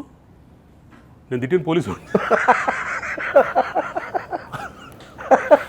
అది పోలీస్ వ్యాన్, అది చూలే కుయ్యని వస్తుంది చూడు సైన్, అదే ఇది. కరెంటు పోయేసరికి నాకు అది ఆడు కుయ్యి అనేది అక్కడ ఆపాడు. ఆపేసరికి తెలియక నేను వీడు సివిల్ డ్రెస్లో ఉన్నాడు driver. Okay okay okay. Driver పక్కన ఎస్ఐ కూర్చొని ఉన్నాడు డ్రెస్లో. నాకు ఎస్ఐ కనిపించలే. వీడే కనిపిస్తాడు టీ-షర్ట్, మామూలుగా టీ-షర్ట్ వేసుకున్నాడు డ్రైవరు. ఆడెవడో ట్రావెల్స్ అక్కడ ఆగుతూ ఉంటాయి కదా, ట్రావెల్స్ అమ్మట్లేదని చెప్పేసి కోపం వచ్చి తిట్టేసాడు. వాడేమో సివిల్ డ్రెస్లో ఉన్న కానిస్టేబుల్ పక్కన ఎస్ఐ డ్రెస్లో కూర్చొని ఉన్నాడు. వచ్చి నువ్వు పోలీసులను అట్లా తిడతావారు రాను కానీ, అరే నేను పోలీసుని తిట్టానా సూపర్. మళ్ళీ కొద్ది ముందర కొని చాకి నన్ను తీసుకెళ్ళాడు. నాడు ఎస్ఐ దగ్గర నాడు, నువ్వు గుర్తుపట్టాడు, కరెంటు పోయింది కదా నన్ను గుర్తుపట్టాడు. వెళ్తే ఎస్ఐ మంచి పక్కన ఇట్లా కూర్చొని ఉన్నాడు డ్రైవర్ సీట్ పక్కన. ఏదో అట్లా తిరుగుతున్నాను కనిపిస్తలేదా పోలీసు అని తిడతా. అరే సార్ నేను అనుకోలేదు సార్, మీరని అనుకోలేదు, ఇప్పుడు ట్రావెల్ అవ్వడం కొంచెం చెప్పాను, నేను మిమ్మల్ని అయితే అట్లా తిడతానా, అది కాదు అని చెప్పి సారీ చెప్పి. అంటే పోలీసు వాళ్ళు కాకపోయినా అట్లా తిడతావా నువ్వు? మామూలు కూడా అట్లా తిట్టా నేను, కోపం వచ్చా. అట్లా తిడతావా? ఏం తిడుతున్నావా నువ్వు? అట్లా తిడతా మొత్తము జామ్ అయిపోయి, అంటే ఆ వాయిస్కి జనాలందరూ అక్కడ వెయిట్ చేసిన వాళ్ళు అందరూ చూస్తున్నారు. సరే కొద్దిగా ముందర ఇస్తుంది. అప్పుడు కరెంట్ వచ్చిన తర్వాత అప్పుడు నా వాయిస్ నేను మాట్లాడుతున్న విధానం చూసి అదే నేను ఎక్కడో చూసి నువ్వు నేను అర్రే ఏం సార్ మీరు ఇట్లా తిడతారా అది అని చెప్పేసి అని, మేము ట్రాఫిక్ క్లియర్ చేద్దామని వచ్చినాం అంటాడు. ఇది ఇంకా క్లియర్ చేద్దాం, నువ్వు అట్లా ఆపితే అట్లా సరే మనసులో అనుకొని అట్లా కాదు అని చెప్పేసి అని ఇంకా నవ్వుకునే వాళ్ళు కూడా నేను కూడా సారీ అని చెప్పేసి అన్నట్టు అంటే సరే అని ఇంటికి వెళ్తా ఉంటే ఒక మిత్రుడు ఏదో ఛానల్ పనిచేస్తున్న రిపోర్టర్ ఫోన్ చేసి అన్న ఏమైందన్నా, ఏమైందిరా ఏంటి ఏమైందంటే, మరి అట్లా బ్రేకింగ్ న్యూస్ వస్తుంది నీ గురించి టీవీలో వేస్తారు కదా మన వాళ్ళు పోలీసులపై దాడికి తాగిన మైకంలోనో లేకపోతే పోలీసు ప్రముఖ యాంకర్ పోలీసు మీద దౌర్జన్యం, అదుపులో పోలీసులు ఈ టైప్లో వేస్తున్నాడంట. ఓరే ఉండదు కదా నువ్వు. అరే నాన్న అట్లా కాదురా బాబు, ఇది జరిగింది, నేను ఎవడో అనుకుని ట్రావెల్ అనుకున్నాను, ఆ తర్వాత అయిపోయింది, నేను ఇంటికి వెళ్ళిపోతున్నా, నేను అదుపులేదు రా ఇది అంటే మరి ఇట్లా వేసేస్తున్నారు. నాకు చెప్పు వాళ్ళకి కానీ మళ్ళీ ఫోన్ చేసి కాదు జరిగింది ఇది ఇలాగానే ఆపేశారు. సో ఏమి చేయాలి అట్లా బ్రేకింగ్ న్యూస్ అట్లా పెట్టేస్తూ ఉంటారు. అమ్మా ఎవడు చూశాడు ఆ చీకట్లో, ఎవడున్నాడో ఎవడు ఇచ్చేసాడు. వీళ్ళు వెనక ముందు ఆలోచించకుండా ఆ తర్వాత మళ్ళీ వీళ్ళు ఫోన్ చేసి ఏంటి ఏమైంది, నేను మళ్ళీ లేదు బాబు ఇది జరిగింది, నేను ఇంటికి వెళ్తున్నాను, ఏం కాదు మామూలు వాళ్ళు నవ్వుకున్నారు నేను నవ్వుకున్నాను, ఇట్లా జరిగింది సారీ చెప్పాను అంటే అవునా ఓకే అని లైట్ ఇస్తున్నారు. ఈ లోపల వేరే ఛానల్స్ అట్లా జరుగుతూ ఉంటాయి. సో అప్పటి నుంచి అనుకోడానికి బయట కొద్దిగా జాగ్రత్తగా ఉంటారు, మన తప్పు లేకపోయినా ఇట్లా వేస్తుంటారు, అట్లా జరుగుతూ ఉంటాయి. అదొకటి భలే ఇన్సిడెంట్ నాకు. అట్లాంటి కొన్ని ఉన్నాయి. ఓకే, మంచి మజా వచ్చాయి కొన్ని ఇన్సిడెంట్లు అట్లా ఉంది. ఇప్పుడు నెక్స్ట్ సినిమాలు ఏమున్నాయన్నా, ఏమైనా ఉన్నాయా ఈ మధ్య? కొన్ని ఒకటి రెండు అట్లా అడిగారు కానీ చిన్న చిన్నవి అవి. సాహోలో కట్ అయిపోయావా? సాహోలో ఉండే కదన్నా. ఉన్నాయి ఒక 2-3 సీన్లలో 2-3 డైలాగులు అట్లా ఉన్నాయి. బట్ మనం ఎడిటింగ్లో పోతూ ఉంటాయి. అది మన మన మన ప్రాబ్లం కాదు కదా. అవునవును. అట్లా జరుగుతూ ఉంటాయి. ఈవెన్ సైనికుడు దాంట్లో కూడా జరిగింది. అవునా? మహేష్ బాబు మూవీ చూసా కదా సైనికుడు సినిమాలో. అది అందులో 2 డైలాగులు, పెద్ద డైలాగులు అవి కూడా 2-3 పేజీల డైలాగులు, పెద్ద డైలాగులు. అది కూడా దీన్ని దృష్టిలో పెట్టుకుని రాసినవి. గుణశేఖర్ గారు కూడా ఇది చూసే పిలిచారన్నమాట. ఓకే. దీని తర్వాత అవి వచ్చిన అవకాశాలు ఆల్మోస్ట్ అన్ని ఇట్లాంటివి. అచ్చా. పిలిచి అందులో క్యారెక్టర్ ఏంటంటే త్రిషని కిడ్నాప్ చేసి తీసుకెళ్ళిపోతారు కదా. So Irfan Khan favourite actor. వీళ్ళు ఎత్తుక్కుంటూ అడవిలోకి వస్తారు. అడవిలోకి వచ్చినప్పుడు దుపట్టా లాంటిది ఏదో దొరుకుతుంది అనమాట. నేను దాన్ని చూసి వర్ణించుకుంటా, అంటే ఏం జరిగి ఉండదని ఈ టైప్లో వర్ణించుకుంటా. పరుచూరి వెంకటేశ్వరరావు గారు అనమాట రైటర్, దానికి ఆయన రాశారు. అది 2 పేజీల డైలాగ్. ఏం జరిగి ఉంటుంది అన్న ఈ టైప్లో చెప్తా అనమాట. ఇట్లా అయింది అని చెప్పి చెప్తా. అది కొడైకెనాల్లో ఇక్కడ షూటింగ్. అది కొడైకెనాల్లో షూటింగ్. ఆ తర్వాత చెప్పారు డైరెక్షన్ డిపార్ట్మెంట్. ఈ డైలాగ్ ఇచ్చిన తర్వాత డైరెక్టర్ గారు అనుకున్నారంట, ఇది పెద్ద డైలాగు, ఇది టేకుల మీద టేకులు తింటారు, డే అంతా దీని మీద చూద్దామని చెప్పేసి ప్లాన్ చేసుకుని ఉన్నారండి. ఇచ్చిన తర్వాత సింగిల్ టేకులో చెప్పేశారు. పెద్ద డైలాగ్ చేసిన తర్వాత డైరెక్టర్ షాక్. ఏం చేయాలి నెక్స్ట్? తర్వాత క్లోజ్లో ఈ షాట్ ఇంకో షాట్ అది తీసుకున్నారు. ప్యాకప్ చెప్పేశారు ఆ రోజుకి. ఆ తర్వాత చెప్పాడు అనమాట, అసలు యాక్చువల్లీ ఇట్లా ప్లాన్ చేసుకున్నాము కానీ నువ్వేంటి చెప్పేసావు. దానికి మళ్ళీ మంచి ఇన్సిడెంట్ ఏంటంటే షూటింగ్కి వెళ్తున్నాం ట్రైన్లో, నేను మన 30 ఇండస్ట్రీ వెళ్తా ఉంటే పరుచూరి వెంకటేశ్వర గారు పర్సనల్ మేకప్ మ్యాన్ అనమాట. సరదాగా ట్రైన్లో వచ్చినప్పుడు వీళ్ళు పేకాట మామూలుగా ఆడుతూ ఉంటారు కదా, ఆయన కూడా అది ఆడుతూ ఉండి చూశాడు. ఆయన కూడా స్పాట్లో ఉన్నారు. అంటే పరుచూరి కాంబినేషన్ అంటే పరుచూరి వెంకటేశ్వరరావు, తెలంగాణ శకుంతల గారు, ఆయన ఇంకా 3 ఆర్టిస్టులు, అట్లా మొత్తం ఇర్ఫాన్ ఖాన్ ఆ కాంబినేషన్లో ఉంది.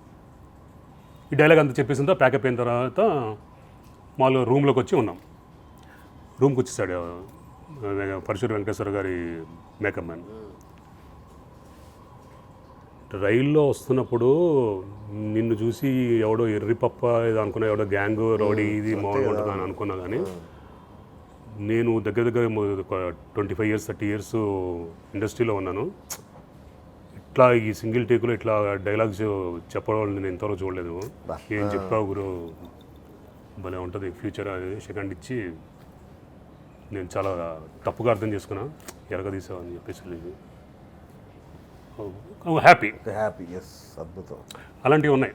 అందుకే నేను అన్నా కదా ఫస్ట్ అన్న నువ్వు ఉండాల్సింది ఇక్కడ కాదు, ఏదో మిస్ అవుతుందని అన్న. అందుకే ఇంత అపారమైన ప్రతిభ సినిమాలో కట్ అయిపోయింది.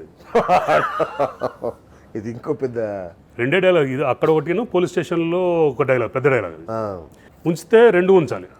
అచ్చా, అంతే కదా. అవును, కంటిన్యూషన్ ఏదో ఉంటుంది కదా, అంతే కదా. ఉంచితే 2 డైలాగులు ఉంచాలి, తీసేస్తే 2 తీసేయాలి. ఆ తర్వాత లెంత్ అయిందనో ఏది మనకు ఏం తెలియదు. ఆ టైంలో జెమినీలోనో ఇందులోనో ఒక ప్రోగ్రామ్ వచ్చేది, ఎడిటింగ్ సీన్స్ అని చెప్పి ఒక ప్రోగ్రామ్ వచ్చేవాడు. ఇట్లా ఎడిటింగ్ అయిపోయినాయి, కట్ చేసిన అందులో వేసేవాడు. అందులో వేసారు, అది చూసుకుని ఇందులో వేసారు. ఇండస్ట్రీలో ఎవరన్నా పెద్ద హీరోలు అంటే మంచి నటులు ఎవరితో మీకు సాన్నిహిత్యం ఎక్కువ? నటులతో, హీరోలు కానీ హీరోయిన్స్ కానీ? హీరోయిన్స్ అంటే ఇప్పుడు ఉన్న ఆల్మోస్ట్ అందరు హీరోయిన్స్తో నాకు చాలా సంబంధాలా, క్లోజ్ సంబంధాలా, ఫ్రెండ్లీ, హాయ్ బ్రేకింగ్ న్యూస్ వేసుకోవచ్చా? అందరితో నాకు చాలా క్లోజ్ రిలేషన్షిప్స్ ఉన్నాయి. హాయ్ అంటే హీరోయిన్స్తో. హీరోతో మనకి పెద్దగా పడదు, అస్సలు పడదు. డైరెక్షన్ దాంట్లో 2-3 ఇప్పటికి కొద్దిగా టచ్లో ఉన్నారు. ఈవీ గారి దగ్గర చేసిన మన co director Eshwar Reddy, Siddhu from Srikakulam director చేశాడు. అందులో కూడా నేను యాక్ట్ చేశాను. అది కూడా మంచి సూపర్ డూపర్ హిట్, మంచి క్యారెక్టర్. నేనంటే బాగా ఇష్టం అతను. అంటే ఆ టైంలో అన్ని బాగా చెప్తున్న డైలాగ్స్ అని చెప్పేసి అప్పటి నుంచి మంచి ఫ్రెండ్ అయ్యి, తర్వాత కళ్యాణ్ కృష్ణ తేజ గారి దగ్గర చేసిన కో డైరెక్టర్. కానీ చేయలేదు కళ్యాణ్ కృష్ణతో సినిమా, ఏది మన సోగ్గాడి చిన్న చేశాడు. అదే మిస్ అయ్యావు, అది మంచి సినిమా. ఇప్పుడు మళ్ళీ అందిస్తున్నాడు. ఇప్పుడు వెళ్ళి కొద్ది టచ్లో ఉండి వెళ్ళి కలవాలి. రాజీవ్ మంచి ఫ్రెండ్. హీరోలు పెద్దవాళ్ళు కదా, హీరోలతో మనకంత వాళ్ళతో ఫ్రెండ్సే. దూరంగా ఉండాలి. నేనేంటంటే కొద్దిగా ఈ పిఆర్ అంటాం కదా, కొద్దిగా మెయింటైన్ అన్నది మోమాటం కొద్దిగా బాగా. అదే నాకు తెలుసు కదా, కొంచెం షై ఉంటావు, అది కొంచెం మోమాటం. అది మోమాటం ఎక్కువ. ఏమన్నా అనుకుంటా అడుగుదామని ఏమనుకుంటారో. ఇప్పుడు అందరు డైరెక్ట్, ఇప్పుడు ఫర్ ఎగ్జాంపుల్ తేజ గారు ఉన్నారు, అంత పెద్ద characters first cinema, almost all first సినిమాతో ఆయన బాగా డైలాగులన్నీ బాగా చెప్తాడు, మంచి యాక్టింగ్ చేస్తాడు అన్నది ఉంటుంది కదా వాళ్ళు డైరెక్షన్, వాళ్ళ దృష్టిలో ఉంటాం. ఇంతవరకు మళ్ళీ ఆయన నేను కలవాలి, నేను దగ్గర 10 years దగ్గర ఇంతవరకు కలవాలి అనుకుంటా ఉంటే, ఎప్పుడైనా కలుద్దాం ఫోన్ చేద్దామంటే ఏమో తెలుసు కదా ఆయనకి, మళ్ళీ నేను కలిస్తే మోమాటం ఏమని అనుకుంటాడేమో. ఈ మోమాటంతో ఎవరన్నా ఫోన్ చేద్దామన్నా, ఏమైనా ఫోన్ చేద్దామన్నా ఏమైనా బిజీగా ఉంటారేమో. ఉపయోగపడే ఒక యాడ్ చెప్తా నీకు. కాల్గేట్ యాడ్ ఉంటుంది కదా, కాల్గేట్ పేస్ట్ ప్రతిరోజు టీవీలో వస్తుంది. మన భారతీయుల ఇళ్ళల్లో 90% ఇళ్ళల్లో కాల్గేటే పేస్టే వాడతాం. అయినా వాడు ప్రతిరోజు యాడ్ ఇస్తూనే ఉంటాడు. అట్లా నువ్వు వెళ్ళి కలుస్తూనే ఉండాలి, తప్పదు. అదే చేయాలి, అదే అనుకుంటా ఉంటా. సినిమా స్టార్ట్ అవుతుంది లోపల అనుకుంటా ఉండగలుగుతాం. చెప్పాను కదా, ఈ లోపల సినిమా స్టార్ట్ అయిపోద్ది, రిలీజ్ కూడా అయిపోద్ది. అరే నెక్స్ట్ ఈసారి మాత్రం మిస్ కానివద్దు. పూరి జగన్నాథ్ గారితో ఆయన చేసింది దేశముద్రలు చేశారు, ఒకటే సీన్ ఉంటుంది మంచిగా. కానీ హిట్ అయిన సినిమాలో ఒక్క సీన్ చేసినా కూడా చాలా గుర్తింపు ఉంటుంది. మనకేమో అనుకుంటాం కానీ చూసినా కూడా అరే ఆ సినిమాలో చూసాను అది అంటాను. ఆయన కూడా అప్పుడు అన్నారు, పూరి గారు కూడా, నీకు మంచి క్యారెక్టర్ ఇస్తాను తర్వాత అని. ఆ తర్వాత కలిసా ఒక 2 times అట్లా కలిసా, చూస్తే గుర్తుపెట్టారు. ఇప్పుడు నాకు దీని ద్వారా అన్నట్టు అందరు గుర్తుపడతారు. కానీ కోఆర్డినేటర్ చెప్పడం, చెప్పిన తర్వాత పిలుస్తారనుకోవడం, వాళ్ళు బిజీలో వాళ్ళు ఉండి మర్చిపోతారేమో. నేను మెయింటైన్ చేయాలి కదా, మళ్ళీ ఇంకోసారి అట్లా వెళ్తా, అది చేయలేకపోతున్నాను. అట్లా ఈవెన్ త్రివిక్రమ్ కూడా బాగా మళ్ళీ ఇప్పుడు చెప్పారంటే రోజు ఫోన్ చేసుకున్నాను. అసిస్టెంట్ డైరెక్టర్గా ఉన్నప్పటి నుంచి పరిచయమే. అప్పుడు సాంగ్ అండ్ డ్రామా మా పంచకోట ఆఫీస్ ఉంది, అక్కడే ఉండేవాళ్ళు. సునీలు, మన త్రివిక్రమ్ చెప్పుకుంటూ ఉంటారు చాలా ఇంటర్వ్యూలో. ఇప్పటికీ ఆ రూమ్ కలిసి వచ్చిందని చెప్పేసి అని అంటారు. అక్కడ కలుస్తూ ఉండేవాళ్ళు. త్రివిక్రమ్ ఉంటారు, త్రివిక్రమ్ని కూడా ఒక 2 సార్లు కలిసా. చూస్తా గుర్తు సరే అనుకుంటారు, ఫోన్ నెంబర్ అది తీసుకుంటారు, వేరే మర్చిపోతారు సంథింగ్. నేను మళ్ళీ దాన్ని ఫాలోఅప్ చేయను. దాంతో అదే ఉంటుంది. అది చేస్తే, అది చేసినా కూడా ఫెయిల్ అయిపోయాం ఇంకో పిల్లలు, అప్పుడు అనొచ్చు ఏమన్నా, ఎన్నిసార్లు తిరిగినా కూడా ఇవ్వట్లేదు. బట్ నేనే చేయనప్పుడు ఏమంటాం, అది తగ్గించుకోవాలి. అది చూస్తా అనుకోరు కదా. 2020 రిజల్యూషన్ అది చేసుకోవాలి. అది సో మంచి పరిచయాలే ఉన్నాయి ఇండస్ట్రీలో, అయినా కూడా వాడుకోవట్లేదు. అదే అంటుంటారు, నీకు ఇంత పరిచయాలు ఉన్నాయి వాడుకో అంటారు. ఓహో అవును కదా అనుకుంటాం, కానీ వాడదాం. ఈసారి వాడాలి. సెకండ్ ఇన్నింగ్స్ ఇరగదీయాలి. అదే బయట అదే ఇప్పుడు సర్లే ఇంకా ఏంటి అనుకుంటా ఉంటాం ఒక్కొక్కసారి. సర్లే చేసాం కదా కానీ బయటకు వెళ్ళినప్పుడు ఎక్కడ తిరుగుతాను మామూలుగా. ఇప్పుడు నాకున్న అడ్వాంటేజ్ అంటే నేనే పెద్ద సెలబ్రిటీనే కాదు, లేదా పెద్ద కమెడియన్, లేకపోతే ఇంకోటి పెద్ద క్యారెక్టర్ యాక్షన్ కాదు. వెళ్ళిపోయినట్టు మనం బయట కనిపించినట్టు జనాలు వచ్చి అంటే మీద పడ్డ అట్లాంటిదే ఉండదు. నేను హ్యాపీగా తిరుగుతూ ఉంటాను, ఎక్కడ పోతే అక్కడ. షాపింగ్కి వెళ్ళిపోతూ ఉంటాను, మామూలుగా ఏమి ఉండదు. అడ్వాంటేజ్ అంటే నా దగ్గరికి ఎవరు రారు, దూరం నుంచి గుసగుస చెప్పుకుంటారు. దూరం నుంచే వాళ్ళగే ఉన్నాడు కదా చెప్పు వినపడుతూ ఉంటుంది. అతనని అనుకుంటా ఉంటారు, లేదా సేమ్ అట్లాగే ఉన్నాడు అనుకుంటారు కొంతమంది. వాళ్ళ దృష్టి అంటే వీడి ఏంది ఇట్లా మామూలుగా రోడ్డు మీద కామన్గా తిరుగుతున్నాడు అంటే, కామన్గా తిరగకపోతే ఏమన్నా పెద్ద హీరోలు వచ్చినట్టు పడిపోవడానికి అని కూడా వినిపిస్తూ ఉంటాయి. చాలా తక్కువ మంది ధైర్యం చేసి అప్పుడు వచ్చి అడుగుతారు, మీరు ఒక స్మైల్ ఇచ్చండి మీరే అని చెప్పేసి అన్ని దగ్గరికి వచ్చి సెల్ఫీ తీసుకుని అట్లా అదొక అడ్వాంటేజ్ ఉంది. ఇక వేరే యాంకర్లకి అయితే బహుశా ఈ అడ్వాంటేజ్ ఉండదు కదా. వాళ్ళు కనిపించిన వెంటనే అందరూ వచ్చేస్తారు హ్యాపీ. అంటే మనదంతా సీరియస్ అంత క్రైమ్, మిగతా వాళ్ళందరూ హ్యాపీగా చక్కగా మంచిగా నవ్వుకుంటా ఇదంటే అది చెప్పుకుంటూ ఉంటారు. వాళ్ళకి మంచిగా కనిపించిన వెంటనే అబ్బా అని చెప్పి వచ్చేస్తుంటారు. మన దగ్గరికి అంత ధైర్యం, సాహసం, రూటే సపరేట్. మన బా మీరే ఒక క్రిమినల్లా ఉంటారండి అన్నారు ఎవరన్నా. మ్యాక్సిమం అన్నది వాళ్ళే అంతే కదా. అంతే. మీరే క్రిమినల్ ఉండి చెప్తా అనుకుంటామండి అంటారు. నేరాలు గొర్రెలు చెప్పేది నేరాలు గొర్రెలు చేసేది మీరే కదా. చెప్పేది నేను చేసేది కాదు. నేరాలు గొర్రెలు చేసిన వాళ్ళ గురించి చెప్తాను. వాళ్ళ ఉద్దేశం ఏంటంటే ఆ ప్రోగ్రామ్ నేరాలు గొర్రెలు మీరు చాలా డేంజర్గా ఉంటారండి, మీరు చాలా భయంకరంగా చెప్తా ఉంటారు. మ్యాక్సిమం ఎక్కువ మంది భయపడి అసహించుకునే సందర్భాలు ఉంటాయి ఏమన్నా అంటే? అప్పట్లో ఈ రావు గోపాలరావు వీళ్ళని చూసి భయపడేవాళ్ళంట. అవునే విలన్ క్యారెక్టర్లను చూసి తిట్టేవాళ్ళంట, రోడ్ల మీద కలిస్తే కూడా తిట్టేవాళ్ళంట. అట్లాంటి సందర్భాలు అంటే వాళ్ళు రేపులు గీపులు అనే సినిమాలు చేసేవాళ్ళు కాబట్టి అవును మనం అంత చేయలేదు కదా. అసహించుకోవడం అన్నది నాకు అసహించుకోవడం అట్లే భయం అన్న టైప్ భయం మామూలు భయం కూడా కాదు. కొంచెం చెప్తా ఉంటే అసలు అవునా అనేవాళ్ళు. అవునా? నిజమే. పోతే నిజమే అట్లా ఉండేది. ఆ ప్రజెంటేషన్ అంత అద్భుతంగా ఉండేది ఆ టైంలో. కనిపిస్తే బయట కనబడితే చెప్తావాళ్ళు అంతే కదా. ఊరికైనా అప్పుడు బార్కి వెళ్ళాం, మొత్తం టెన్షన్ అయిపోయాడు. అప్పుడు లేట్ నైట్ కూడా ఓపెన్ చేసి ఉండే కదా. అవును అవును అవును. ఫ్రెండ్స్ వాళ్ళు పనులు చేస్తే సరే అని చెప్పేసి అని వెళ్తే మొత్తం ఎందుకు వచ్చాడో ఏంటో అంతే. ఇక నేనే మొత్తం స్పై కెమెరాలు ఏమైనా పెట్టుకుని వచ్చాడేమో, షూట్ చేస్తాడేమో ఇట్లా ఊహలో ఉంటారు కదా. అలర్ట్ అయిపోయాడు, పడిపోయేది. డబ్బులు కూడా తీసుకున్నాడు కాదు. నేను ఇదేదో బాగలేదని చెప్పి మానేసా. వద్దు మనకి బ్యాడ్ మామూలుగా వస్తుంది అని చెప్పేసి అని వద్దులే అరబాయి అని చెప్పేసి అట్లా చాలా భయపడుతుండేవాడు. సూపర్ అన్న, మంచి కన్వర్జేషన్, మంచి టైము. థ్యాంక్స్ అన్న. నీ కూడా లేదన్న, ఎందుకంటే చాలా మర్చిపోయిన విషయాలు చాలా గుర్తు చేసి నా ఫ్రెండ్ మీద ఉన్న మచ్చ తొలగించాలి, అసలు ఏం జరిగింది ప్రపంచానికి తెలియాలనేది ఇందులో నా మెయిన్ మోటివ్. అంతే, అంతకు మించి వేరే ఏం లేదన్న. సో ఫైనల్గా అదేంటి మన టాప్ తెలుగు ద్వారా నీ ద్వారా సో ఈ అపోహ ఏవైతే ఉన్నాయో బహుశా నేను పట్టించుకోలేదు మామూలుగా. నువ్వు చెప్తా అంటే నాకు కొద్దిగా ఆశ్చర్యం, షాక్ ఉన్నాను. ఇట్లా ఉందా అనుకోవచ్చు అని. చాలా. సో నీ ద్వారా ఇవన్నీ అపోహలు, ఇవన్నీ రూమర్లు ఎట్లా అని చెప్పేసి అని అనుకుంటే so I'm very very very happy. Thank you అన్న, thank you so much. Thanks for coming. Thanks అన్న. నీకు కూడా చాలా సంవత్సరాల తర్వాత కలిసాం. సో ఇదేంటి నేనేమో కానీ నువ్వు మాత్రం చాలా మంచి పొజిషన్కి వచ్చావన్నా. I'm very happy.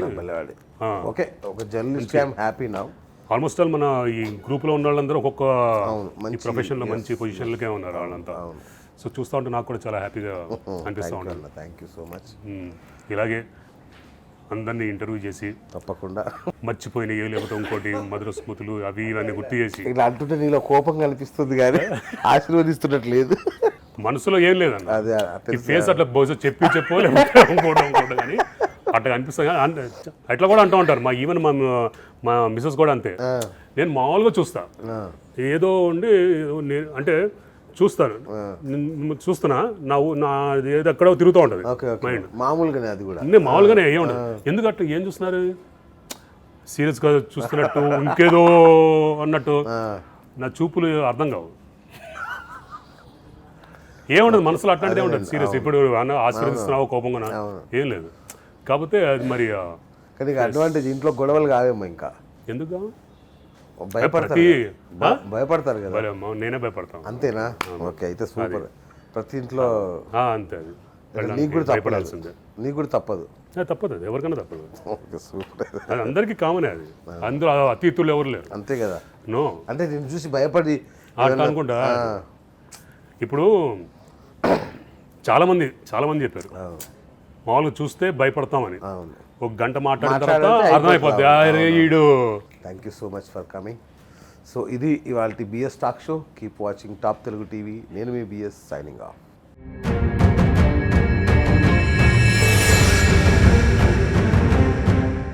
మీకోసం భవితశ్రీ మీడియా హౌస్ నుంచి సరికొత్త news website, political news, entertainment news, sports news, business news, ఇంకా ప్రపంచ వ్యాప్తంగా జరుగుతున్న ఇంట్రెస్టింగ్ విషయాలు, విశ్లేషణలు ఇవన్నీ కేవలం ఒకే ఒక క్లిక్ తో.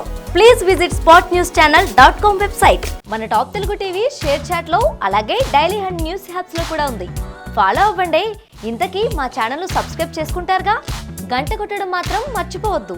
మేము షూటింగ్కి చెన్నై వెళ్ళినప్పుడు ఆ రోజు మా లోపల మనసు లోపల కరిగిన ఫస్ట్ టచ్ అయిన ఒక చిన్న విషయం. రాజు మాస్టర్ షూటింగ్కి వెళ్ళాము, అన్నం పెట్టారు. పెట్లో ఒక చిన్న కర్రీ, చికెన్, కూర, ఫ్రై అంతా 4 కర్రీలు అట్లా పెట్టారు. ఇద్దరం అలా కర్రీస్ చూసుకున్నాం. ఊర్లో మ్యాక్సిమం పెళ్ళిళ్ళకి ఏదైనా శుభకార్యానికి ఇన్ని వంటలు ఉండేవాళ్ళు, కానీ మ్యాక్సిమం 1 కూర 2 కూరలు అంటే మాకు హైయెస్ట్ అనమాట.